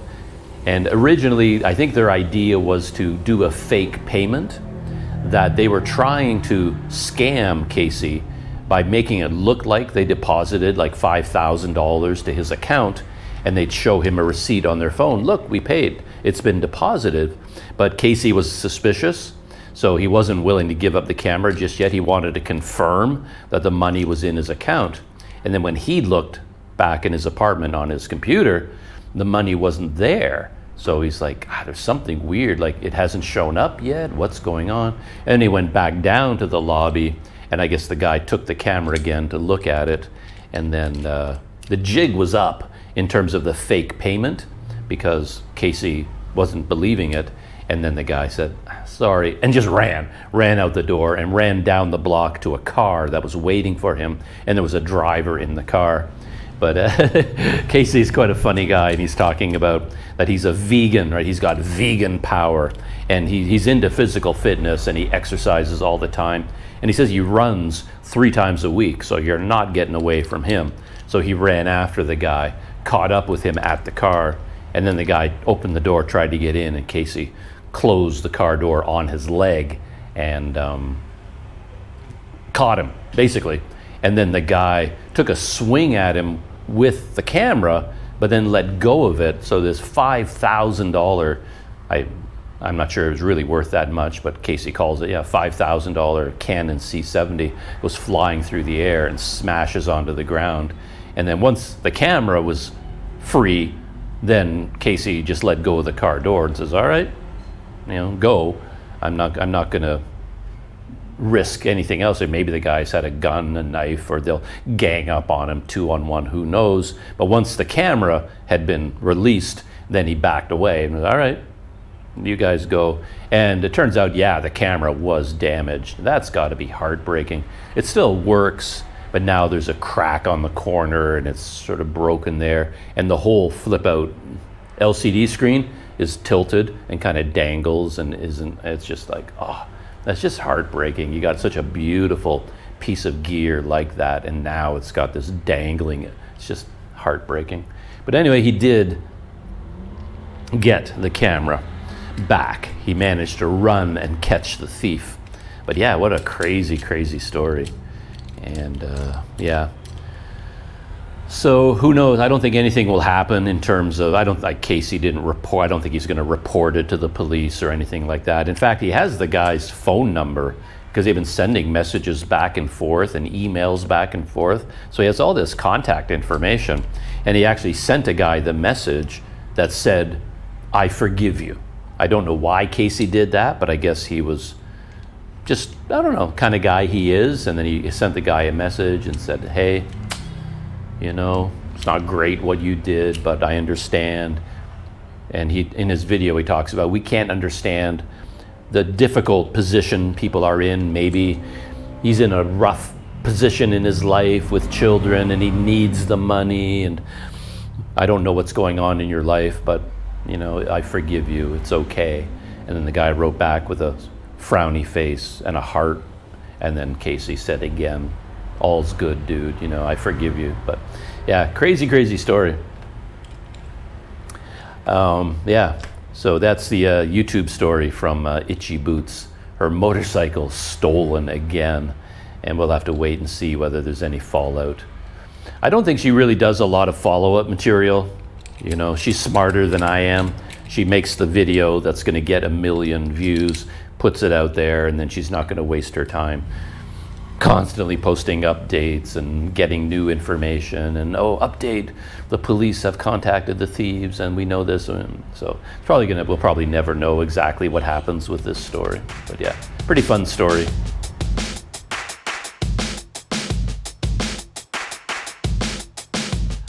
American Hobo. So American Hobo is actually my main follow right now in terms of any YouTube travel vloggers on motorcycles or bicycles, whatever. He's the main guy that I'm following, and it's mainly because he's very personal, very personable, very accessible. When I leave a comment on his videos, he replies to the comment. We're now connected on Telegram, which is the messaging app that he uses. He created a American Hobo group on Telegram. And then there's a link in his videos where anybody can join the Telegram group. And then I think there's like 14 people in the group or something like that.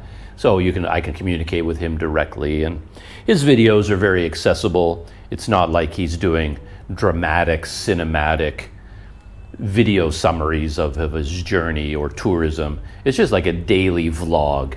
And he's very upfront about technical problems he faces. Oh, my camera did this and I'm editing this, but my Wi-Fi isn't working. And, you know, like me in one of these behind the scenes videos. So I can kind of relate to him. I enjoy that.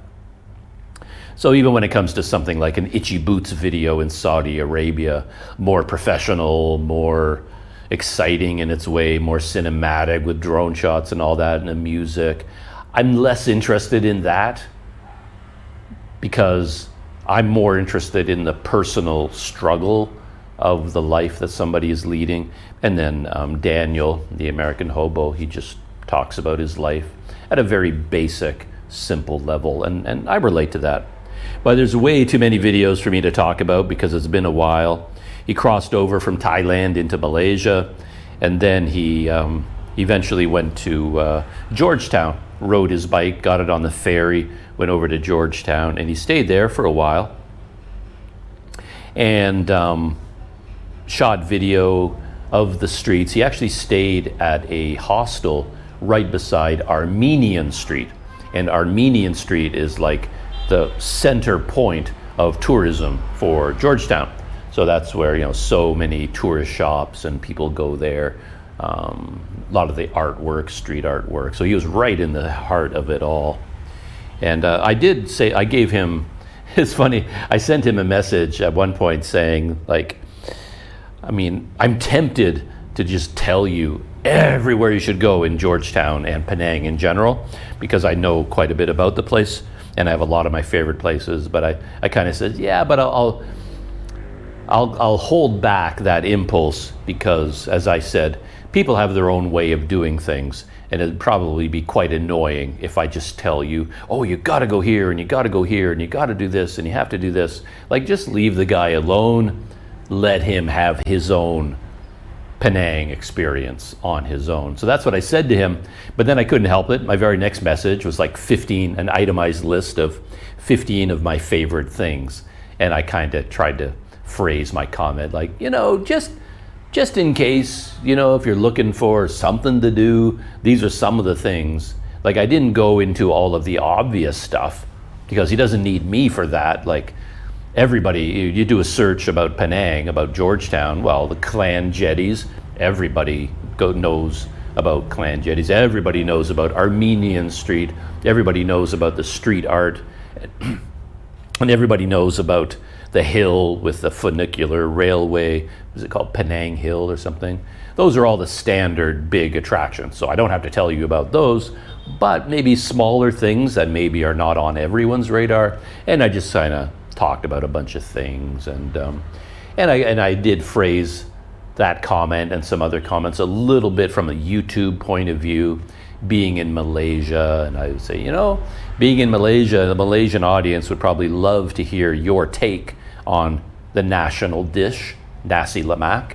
So if you see that on a menu somewhere and you include that in your video, I think Malaysians would appreciate that. And so, I did do that, and I talked about, like, one of my favorite places in Georgetown was the, I can't think of the name now, Ko Ki Sek Temple, something like that, but it's a temple a little bit up on the hills, huge temple complex with a pond filled with hundreds of giant turtles, really kind of an amazing place to walk around.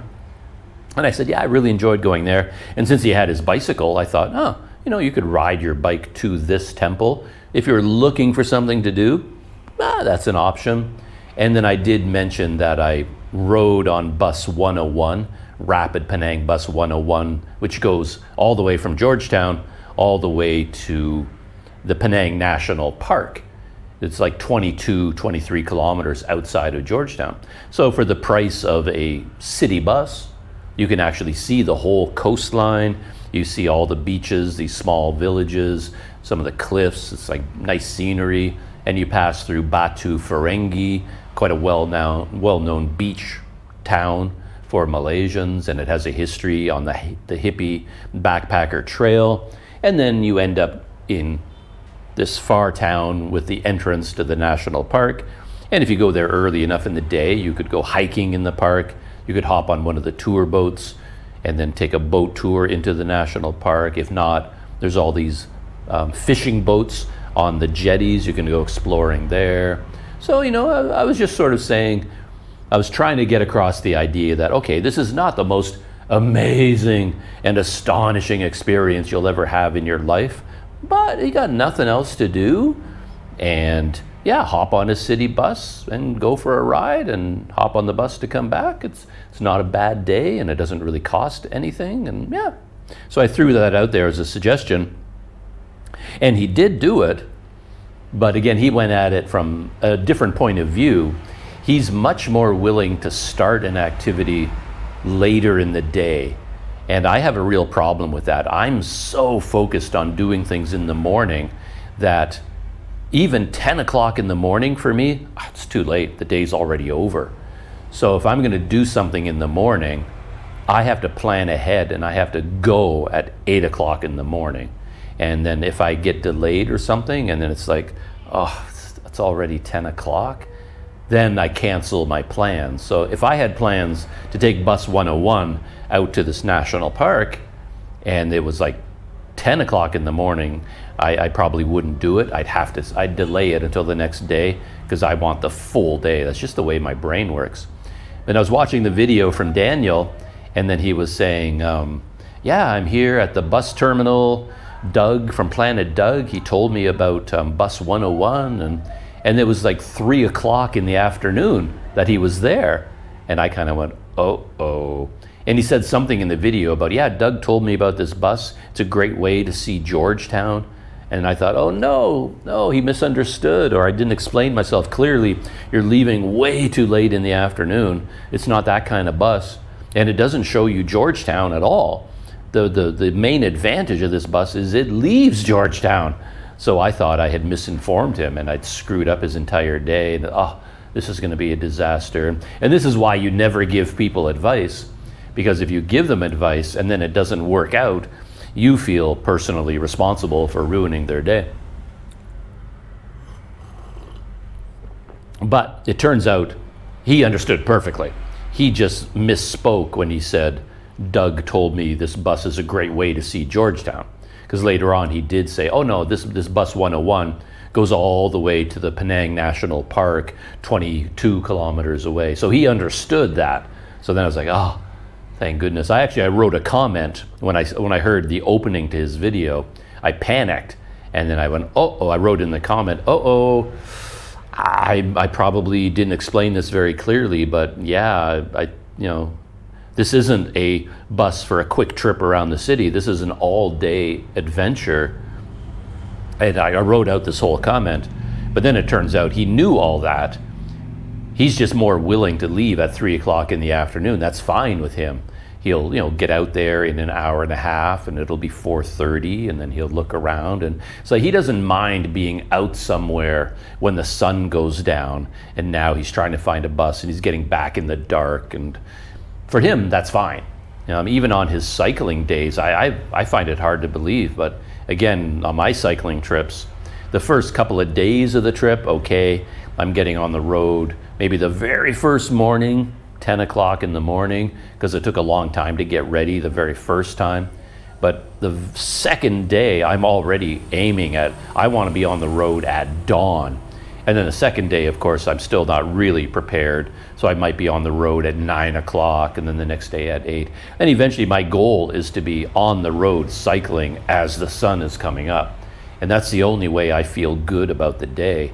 If it's 10 o'clock in the morning, I'm just settling in here for another day. I'm not getting on my bike at 10 o'clock in the morning. For me, the day's already over by that point. But Daniel has a different internal clock. And many, many times, he's staying in hostels and he's sleeping in his hammock at the side of the road. And then he'll say, yeah, I slept until 1 o'clock in the afternoon. I'm like, how? Like, I rarely stay in a hostel dormitory, but I remember the few times that I did, those places are noisy. There's no way on earth I'm sleeping in till 1. I'm lucky if I sleep in past 5. The very first person that gets up and slams the door on their way to the bathroom, I'm awake.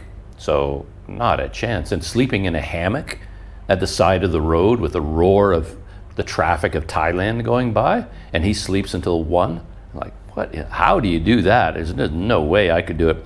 I would be too self-conscious. The few times that I've camped out in my tent, I like to wake up in the dark, and I want to pack up before anybody else even sees that I'm there. Otherwise, I feel kind of self-conscious because people see you, then they're going to come over, and now you're going to have an audience while you are brushing your teeth, trying to find a place to go to the bathroom, making a cup of coffee, packing up your tent, looking very inefficient, and you've got all these people watching you, and I feel self-conscious, so I like to have everything done before the sun even comes up. But Daniel, he's more than happy to sleep in till 1, and then 2 o'clock, he starts his cycling day. And then he rides until the sun goes down, it's 8 o'clock, and then he gets back into his hammock again, so the totally different rhythm of the day. And people just do things differently, which is why I say it's risky giving people advice, because people have their own interests. And like all the things I mentioned to him that were of interest in Georgetown, he did take the bus, but that's the only one. So like none of the other, he's not traveling with that mindset right now. Like when I went to Georgetown, I wanted to see everything. So if there's a museum, I'm going to the museum. The original firehouse from 1928, I'm going to that firehouse. I'm reading all the signs. The monument, Cornwallis Park, the history of Penang. I go to the cemetery where Francis Light is buried. So, I'm investigating all of these things, and that's just the way I was thinking when I was in Georgetown. And he wasn't there with that mindset. He was content just to walk up and down some of the more interesting streets, shoot some nice video, some really nice video with his Pocket 3 camera. And then he doesn't need to know every detail of every building, of every temple that he passes by, right? And then after 2 or 3 days of that, yeah, he's happy to keep going. So, yeah, he kept going, and now he left Penang. He thought about riding his bike all the way around the island, like circumnavigating the island, but he ended up not doing that.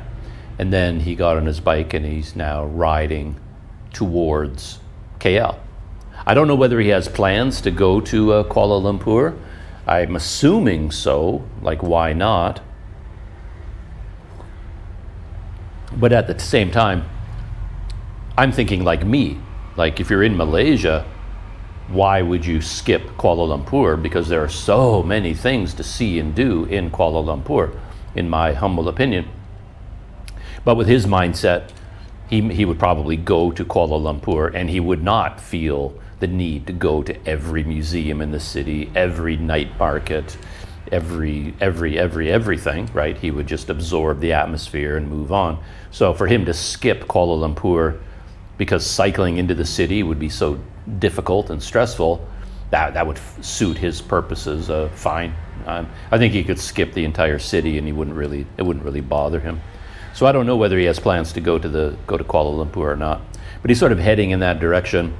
And the first stop is Ipoh. So right now, as I'm recording this, he has been in Ipoh for one night, maybe two, maybe just one night. And the whole way from Penang to Ipoh, he was camping out. So his videos have been more about just cycling and then finding a place to string up his hammock so he can camp out at night, and trying some of the local food. He did have nasi lemak, which is pretty interesting, where he went to Kentucky Fried Chicken, KFC, and he remembered nasi lemak because I mentioned it a couple of times, and he saw nasi lemak on the KFC. And I thought that was kind of brilliant in a way, from a YouTube point of view, that you could make a whole video about just that one thing, like trying nasi lemak at KFC. And I think Malaysians would be interested in that. They'd certainly have a lot of opinions about it, that if you have nasi lemak but you get it from a fast food restaurant, a lot of people will say, oh, that's not good nasi lemak, or that's not even real nasi lemak. You've got to go here and you've got to go there. And anyway, people would have something to say about it, have input. So I thought that was kind of cool. And the nasi lemak, it looked fine actually. It came in like a paper KFC drum, but it had the coconut rice, and it had the sardines, and it had the sambal, and it had all of the ingredients. I don't think it wasn't chicken. It was just the rice and the toppings.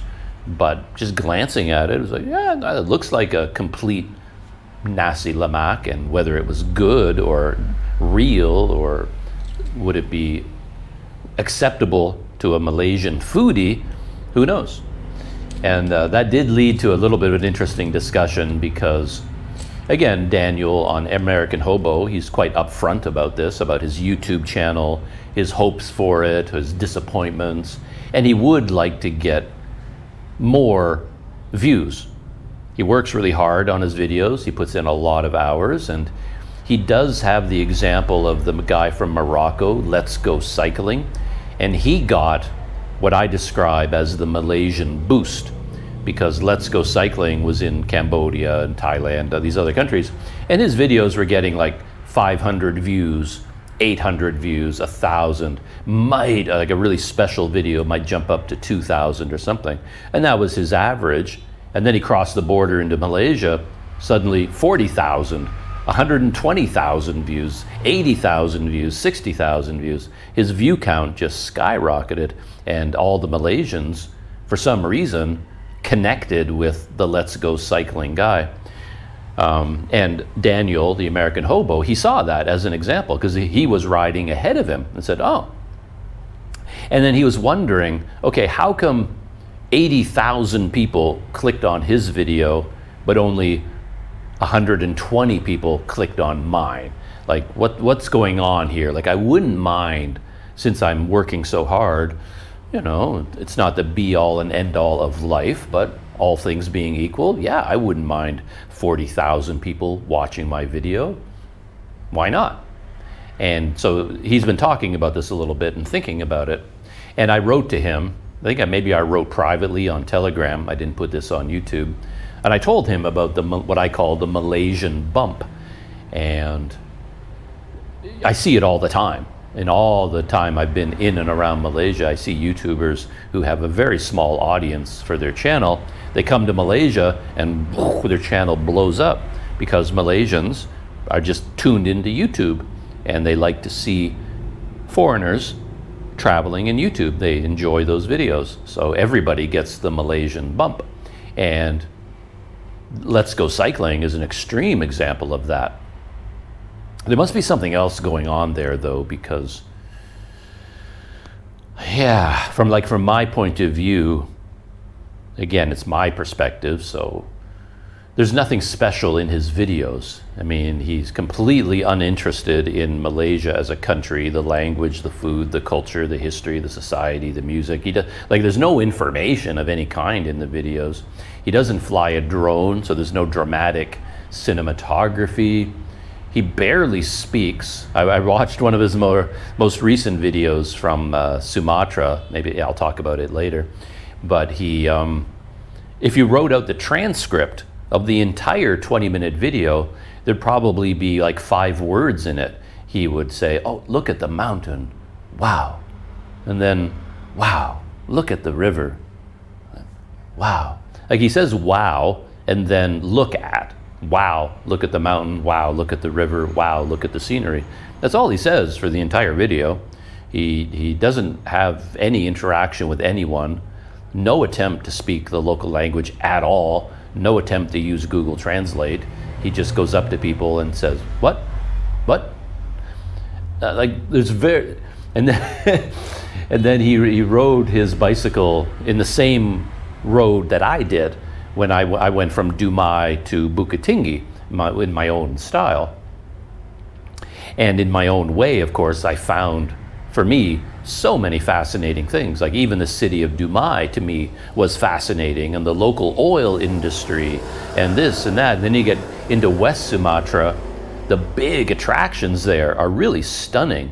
The lakes, the cliffs, the volcanic craters. There's so much beautiful scenery there, and there's some couple of really big attractions. And he rode right by them, like the Harau Valley. He rode right by it. It was like he's on the road, here's the Harau Valley. Just turn this way, you see one of the most beautiful places on the planet. And apparently he didn't even know it existed. If he knew it existed, he just ignored it and just rode right by it. And instead of, he didn't even go to Bukit Tinggi, which is the center of tourism for that area. Maybe he chose not to go there because it is the center of tourism, and he's trying to be different. And he basically, instead of going to Bukit Tinggi, he turned left and just went off into the countryside. So there is the advantage where he's going places where he's truly off the beaten path. Like if he put in his video title, I go where no foreigners go, off the beaten path, for once it wouldn't be clickbait, because nobody's going there where you're going. He's really getting out there into the countryside, so which is quite interesting. But having said all that, I don't see why his videos are so attractive to a wider audience.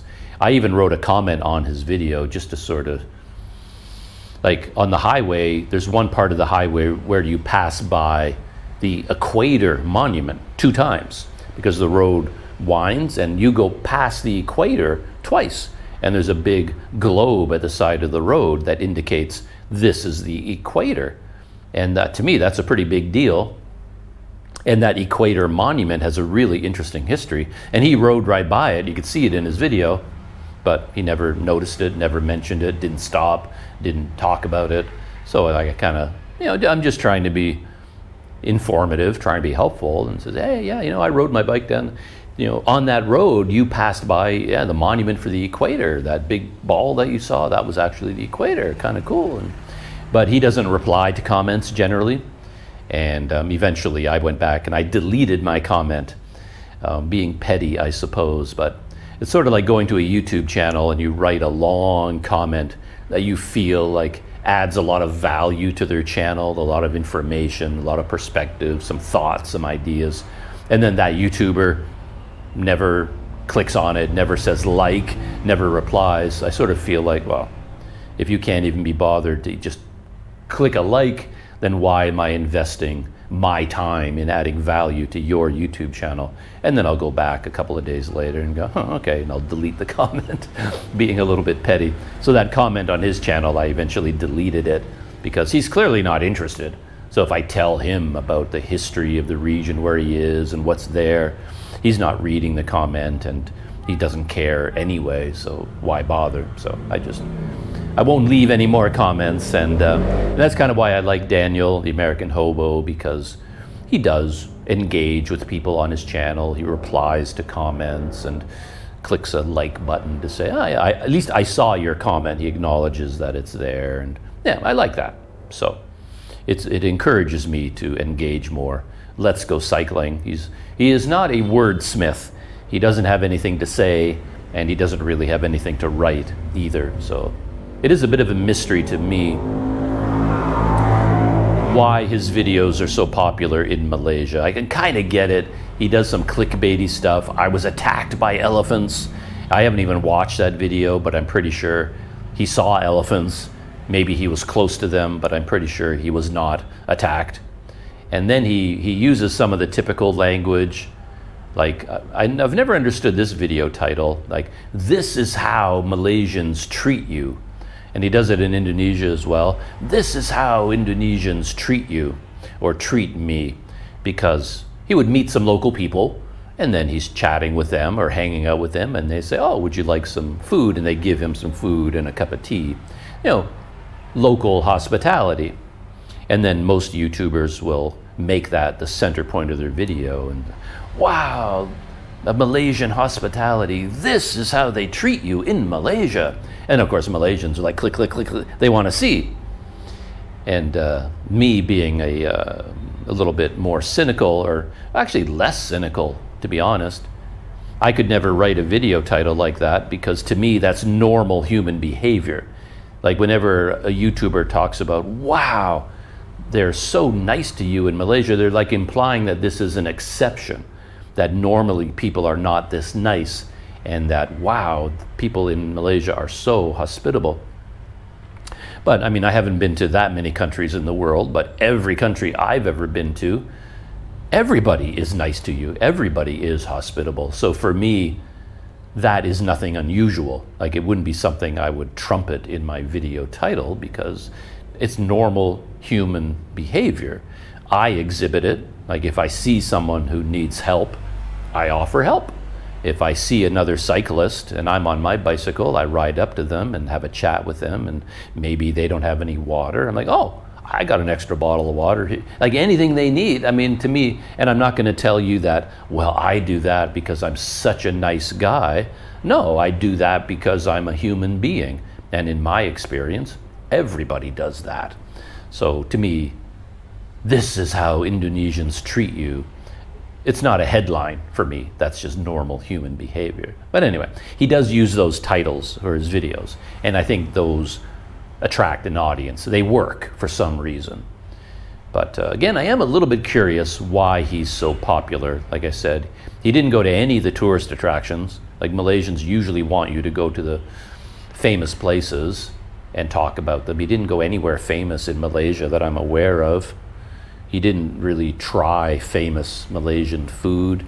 And he does seem to be unfamiliar as a person, being from Morocco. I believe he's Moroccan.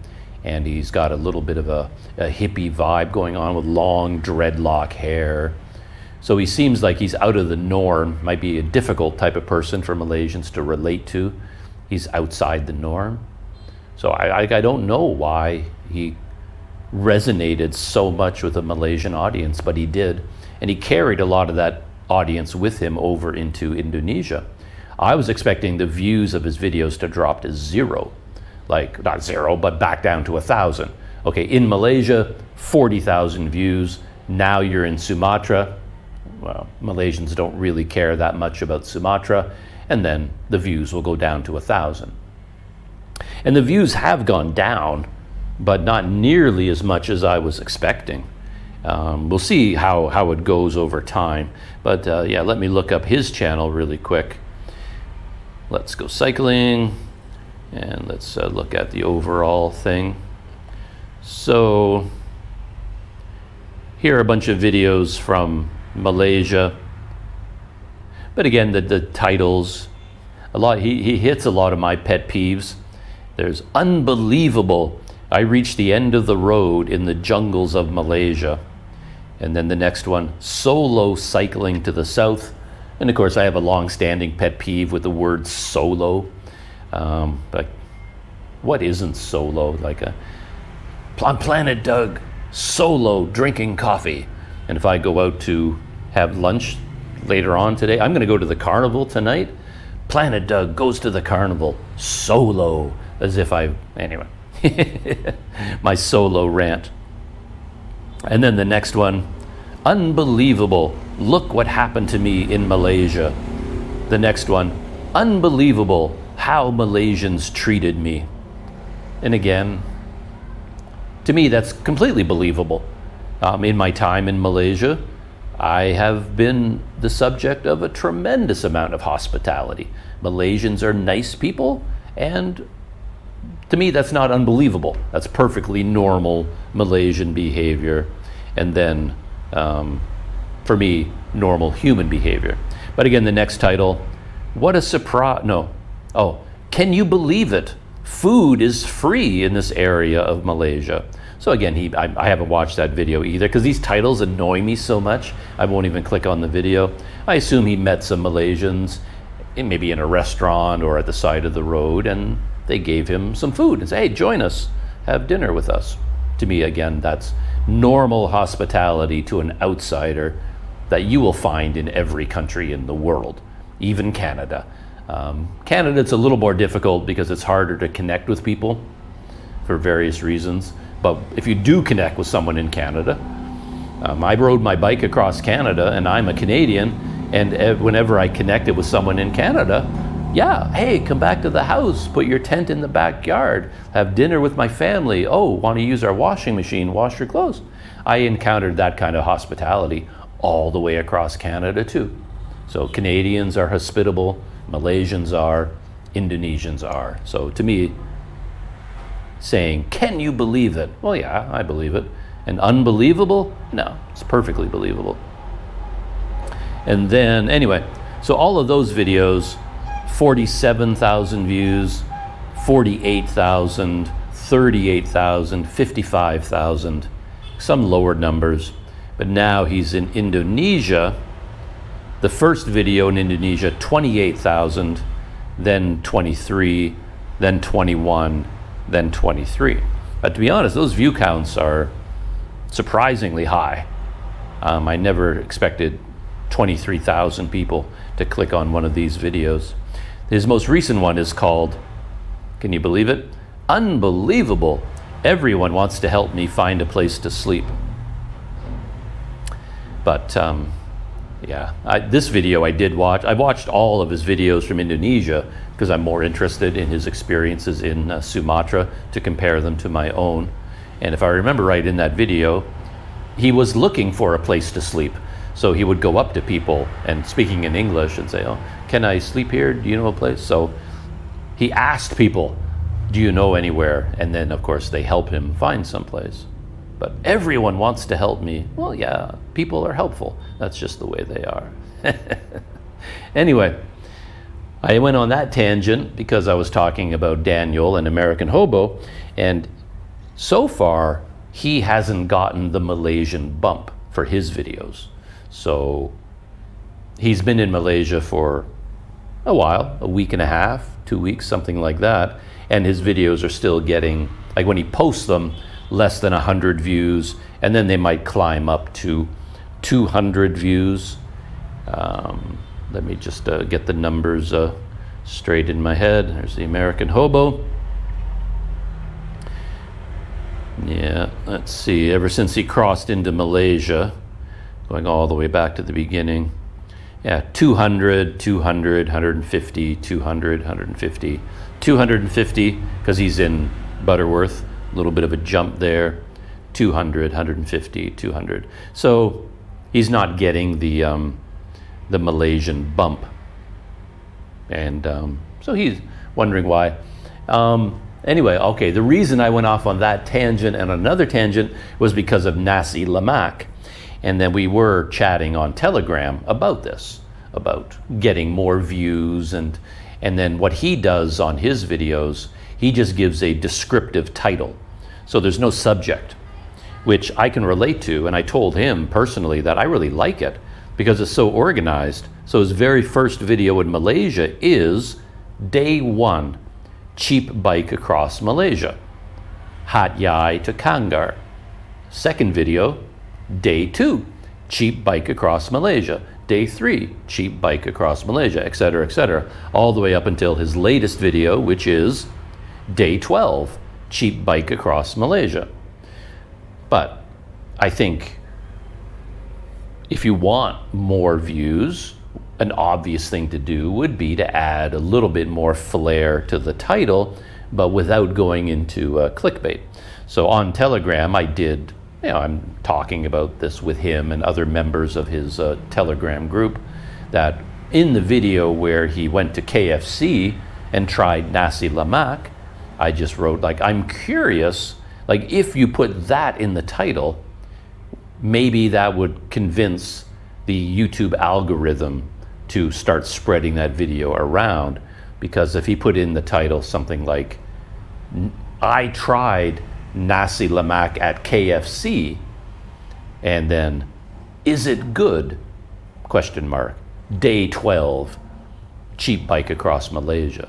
And just having Nasi Lemak in the title, Malaysians would be more eager to click on it, and they might share it. And once YouTube sees clicks and shares, then they start spreading it around, and then maybe some momentum builds up and you get the Malaysian bump.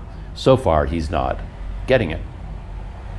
So I did write that on the Telegram group as a suggestion, not as a suggestion, but a thought. Like, I wonder, what if you had this title? Would it make a difference? I'm curious.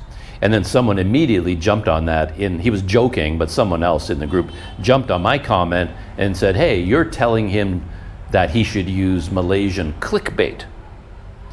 And I'm very sensitive to the topic and to the very idea, so I had to debate it with this guy a little bit and said, I disagree. I mean, I don't think technically there's nothing in that title that you could call clickbait. Clickbait is when you lie or you exaggerate so badly that it's the same thing as lying. But in his video, he went to Kentucky Fried Chicken, he went to KFC, he ordered Nasi Lemak from the KFC menu, he tried it, he shows it on video, he talks about it, he talks about the ingredients, so it's in the video. He went to KFC and tried Nasi Lemak. It's not the entire video, which is the tricky point, but it is in the video, and it's probably the most interesting thing in the video for a Malaysian, so why not put it in the title? I tried Nasi Lemak at KFC. Is it good? And then Malaysians would, click on it, and maybe they have to search through the video to find the Nasi Lemak part. And then, of course, they'll jump in the comments and say, oh, that Nasi Lemak actually looked pretty good. Or, no, that's not true Nasi Lemak. In order to be real Nasi Lemak, you have to have this and do that, and you should go here. And, people will talk about Nasi Lemak because it's the unofficial national dish of Malaysia. But it is something I've struggled with as well, where I'll post an hour-long video about an entire day, whatever it is I'm doing, and I might do 10 different things throughout the day. So what do you call the video? Daniel deals with that by just calling it Day 10, because He woke up, he packed up, he fixed a flat tire, he stopped for lunch, he put up his hammock here, he met these people here, he did this here. He did so many things throughout the entire day. So as a video title, what do you call it? Do you pick just one of those things? And apparently, yeah, I mean, that's what Let's Go Cycling did.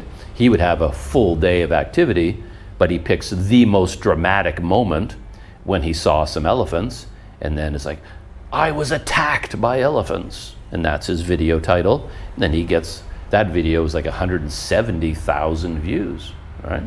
So it's a game, it's a YouTube game, I guess. But yeah.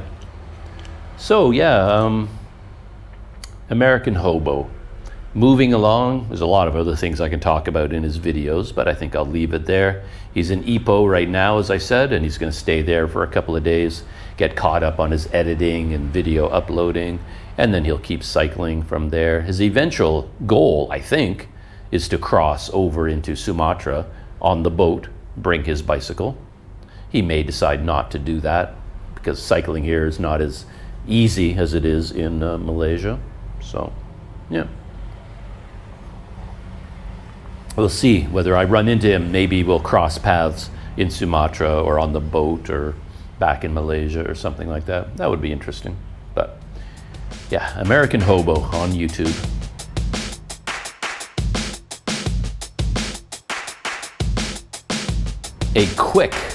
I will try a quick run through some pop culture. I've been watching a show called Poker Face Season 2. I watched Season 1 of Poker Face a long time ago when it came out. Natasha Lyonne is the star. She's great. She's got this real on-camera charisma. I think I noticed her first in, what's the women's prison show that was all the rage for a long time. Orange is the New Black. She was one of the prisoners in Orange is the New Black, and her character really stood out for me.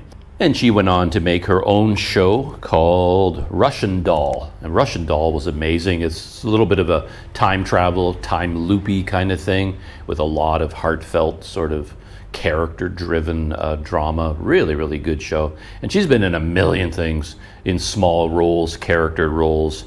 And now she has her new show, which is all about her, called Poker Face. And the conceit in Poker Face is that Natasha Lyonne kind of has a superpower. The character that she plays can tell when people are lying, just knows.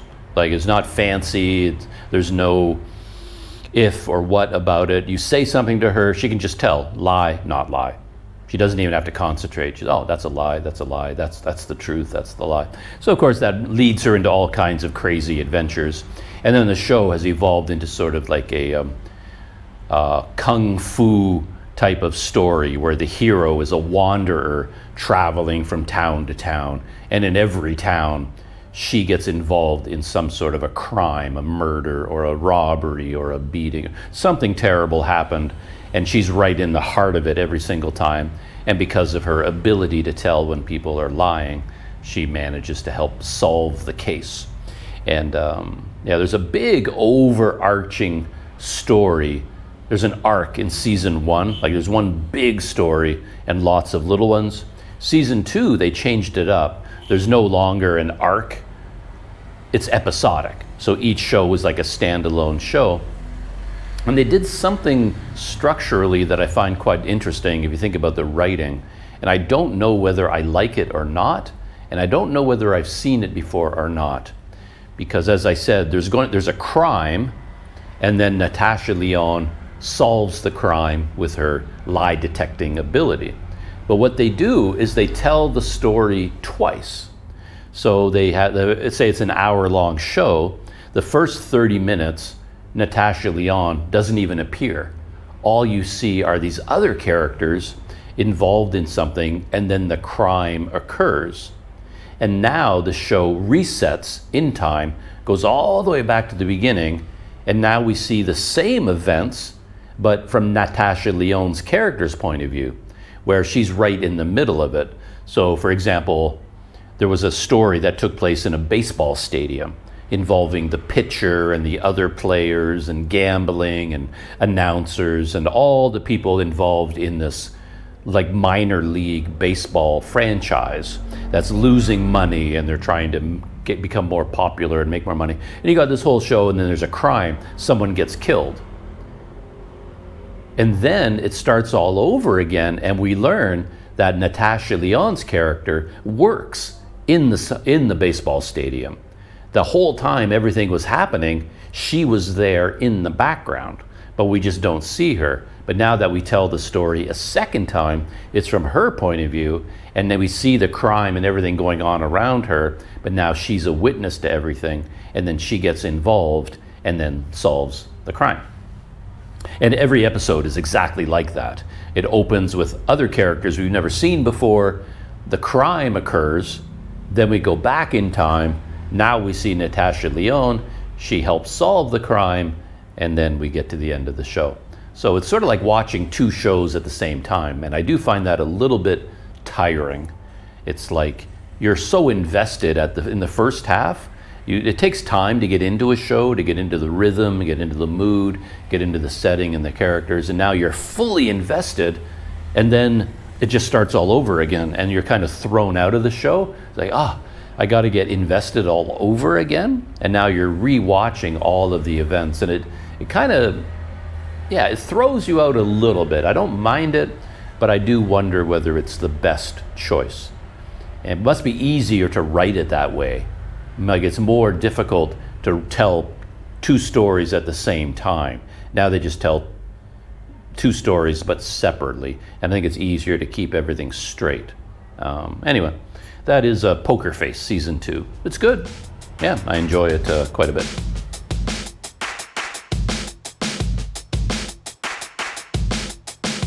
Another show I watched, a Netflix series called The Waterfront. I can't remember how many episodes there were, 9 or 10 or something like that. But it says on Wikipedia that it is an American crime drama created by Kevin Williamson. And it's on Netflix, and it premiered June 19th, 2025, set in a fictional North Carolina seaside town. And has a whole bunch of main characters. Harlan, Buckley, basically the Buckley family. It's a good show. The characters are great, really interesting characters. I got fully invested in the story, a lot of excitement, a lot of gunfights, a lot of crime, a lot of drug smuggling. Though it had a little bit of a cheap tone to me.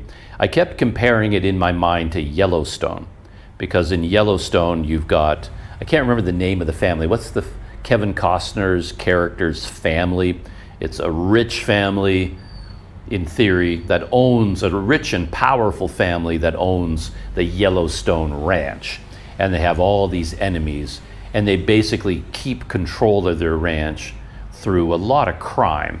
A lot of people get killed, a lot of people get beaten. They blackmail politicians. It's a powerful crime family, essentially, running a ranch. That's Yellowstone. And there's a real quality to Yellowstone the first couple of seasons. And The Waterfront feels like exactly the same show. It's like a powerful local family that runs some sort of crime operations. And yet it has a little bit of it's not as classic as Yellowstone. The characters aren't quite as engaging. The storyline isn't quite as believable. It feels a little bit more like a cartoon. But you've got the same elements.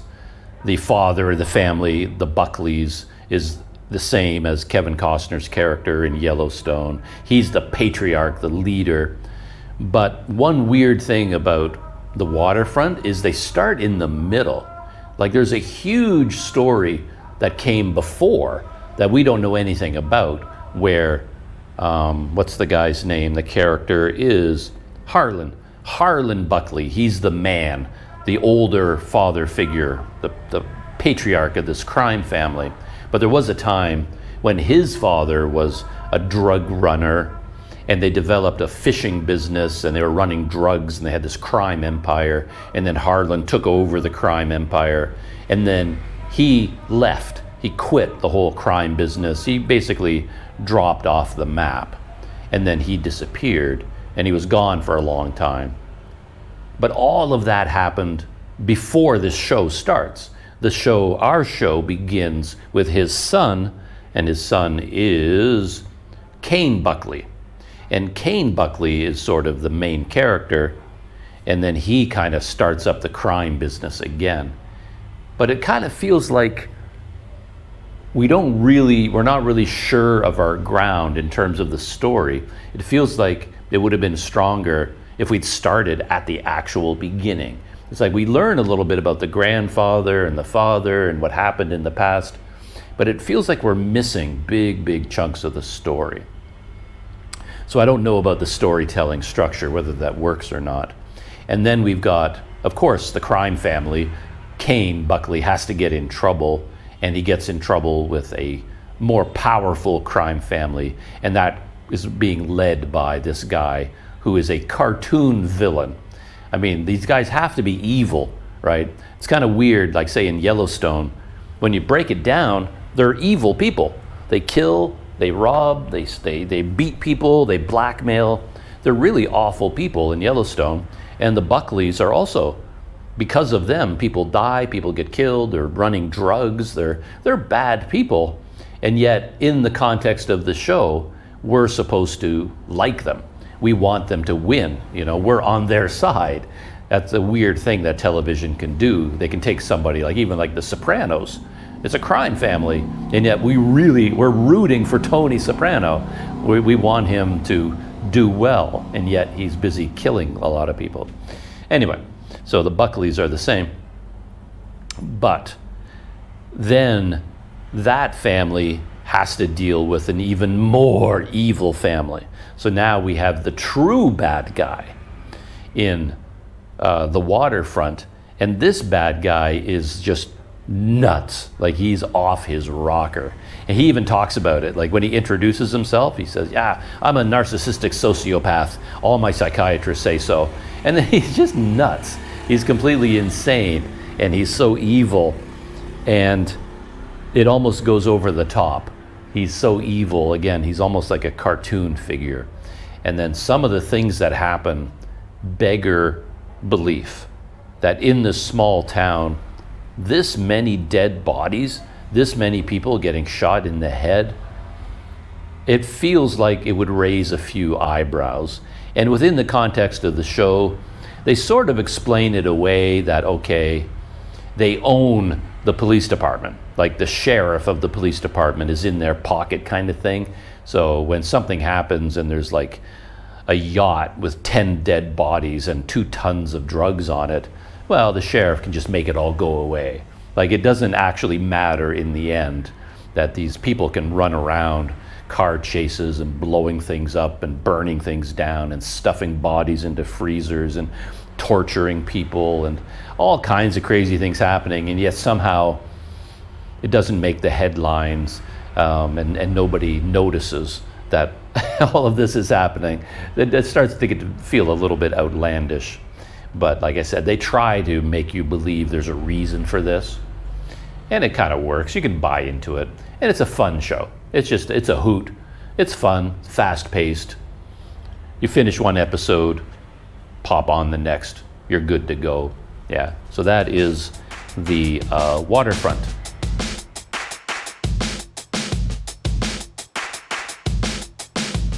And I think that is where I'm going to end today's podcast. Today's behind the scenes look at my world and everything I'm doing. A lot of technology stuff, and yeah, the dust has settled from my trip from Malaysia to Medan, getting here by train, and then tonight I'm going to go to the Carnival, shoot a video there. I've got a couple of videos I want to edit, and I'll have this Carnival video to edit and upload as well. And then I might end up taking the train. I talked about that express train. I'm thinking about it. I don't know whether that's a good use of my time or not, but we'll see in terms of my activities here. cycling journey is still there as an option. We'll see how that works out. And that's it for today. I'm shutting down. Got to take another bucket bath right away. I'm so hot and sweaty just sitting here, even though my room is air conditioned. So that's it, shutting down. As always, I haven't been that active on Patreon since I showed up here in Indonesia, but there will be some content there, some photos, some thoughts, some links, something behind the scenes look at what's going on Planet Doug. So go check out the Planet Doug Patreon, sign up there, become a member if you please. And of course, this is on the Planet Doug behind the scenes channel where I post these. And my main videos are always going to be on Planet Doug. That's the main YouTube channel. So my carnival video, hopefully that comes together nicely. That will be on Planet Doug. And then later on, the behind the scenes look at going to the carnival will be here on Planet Doug behind the scenes. So I hope to see you at all of those places. And thanks for hanging out with me here today and listening to me babble, particularly about technology. I had a lot to talk about there, really did. All right, shutting down, and I'll see you in the next video.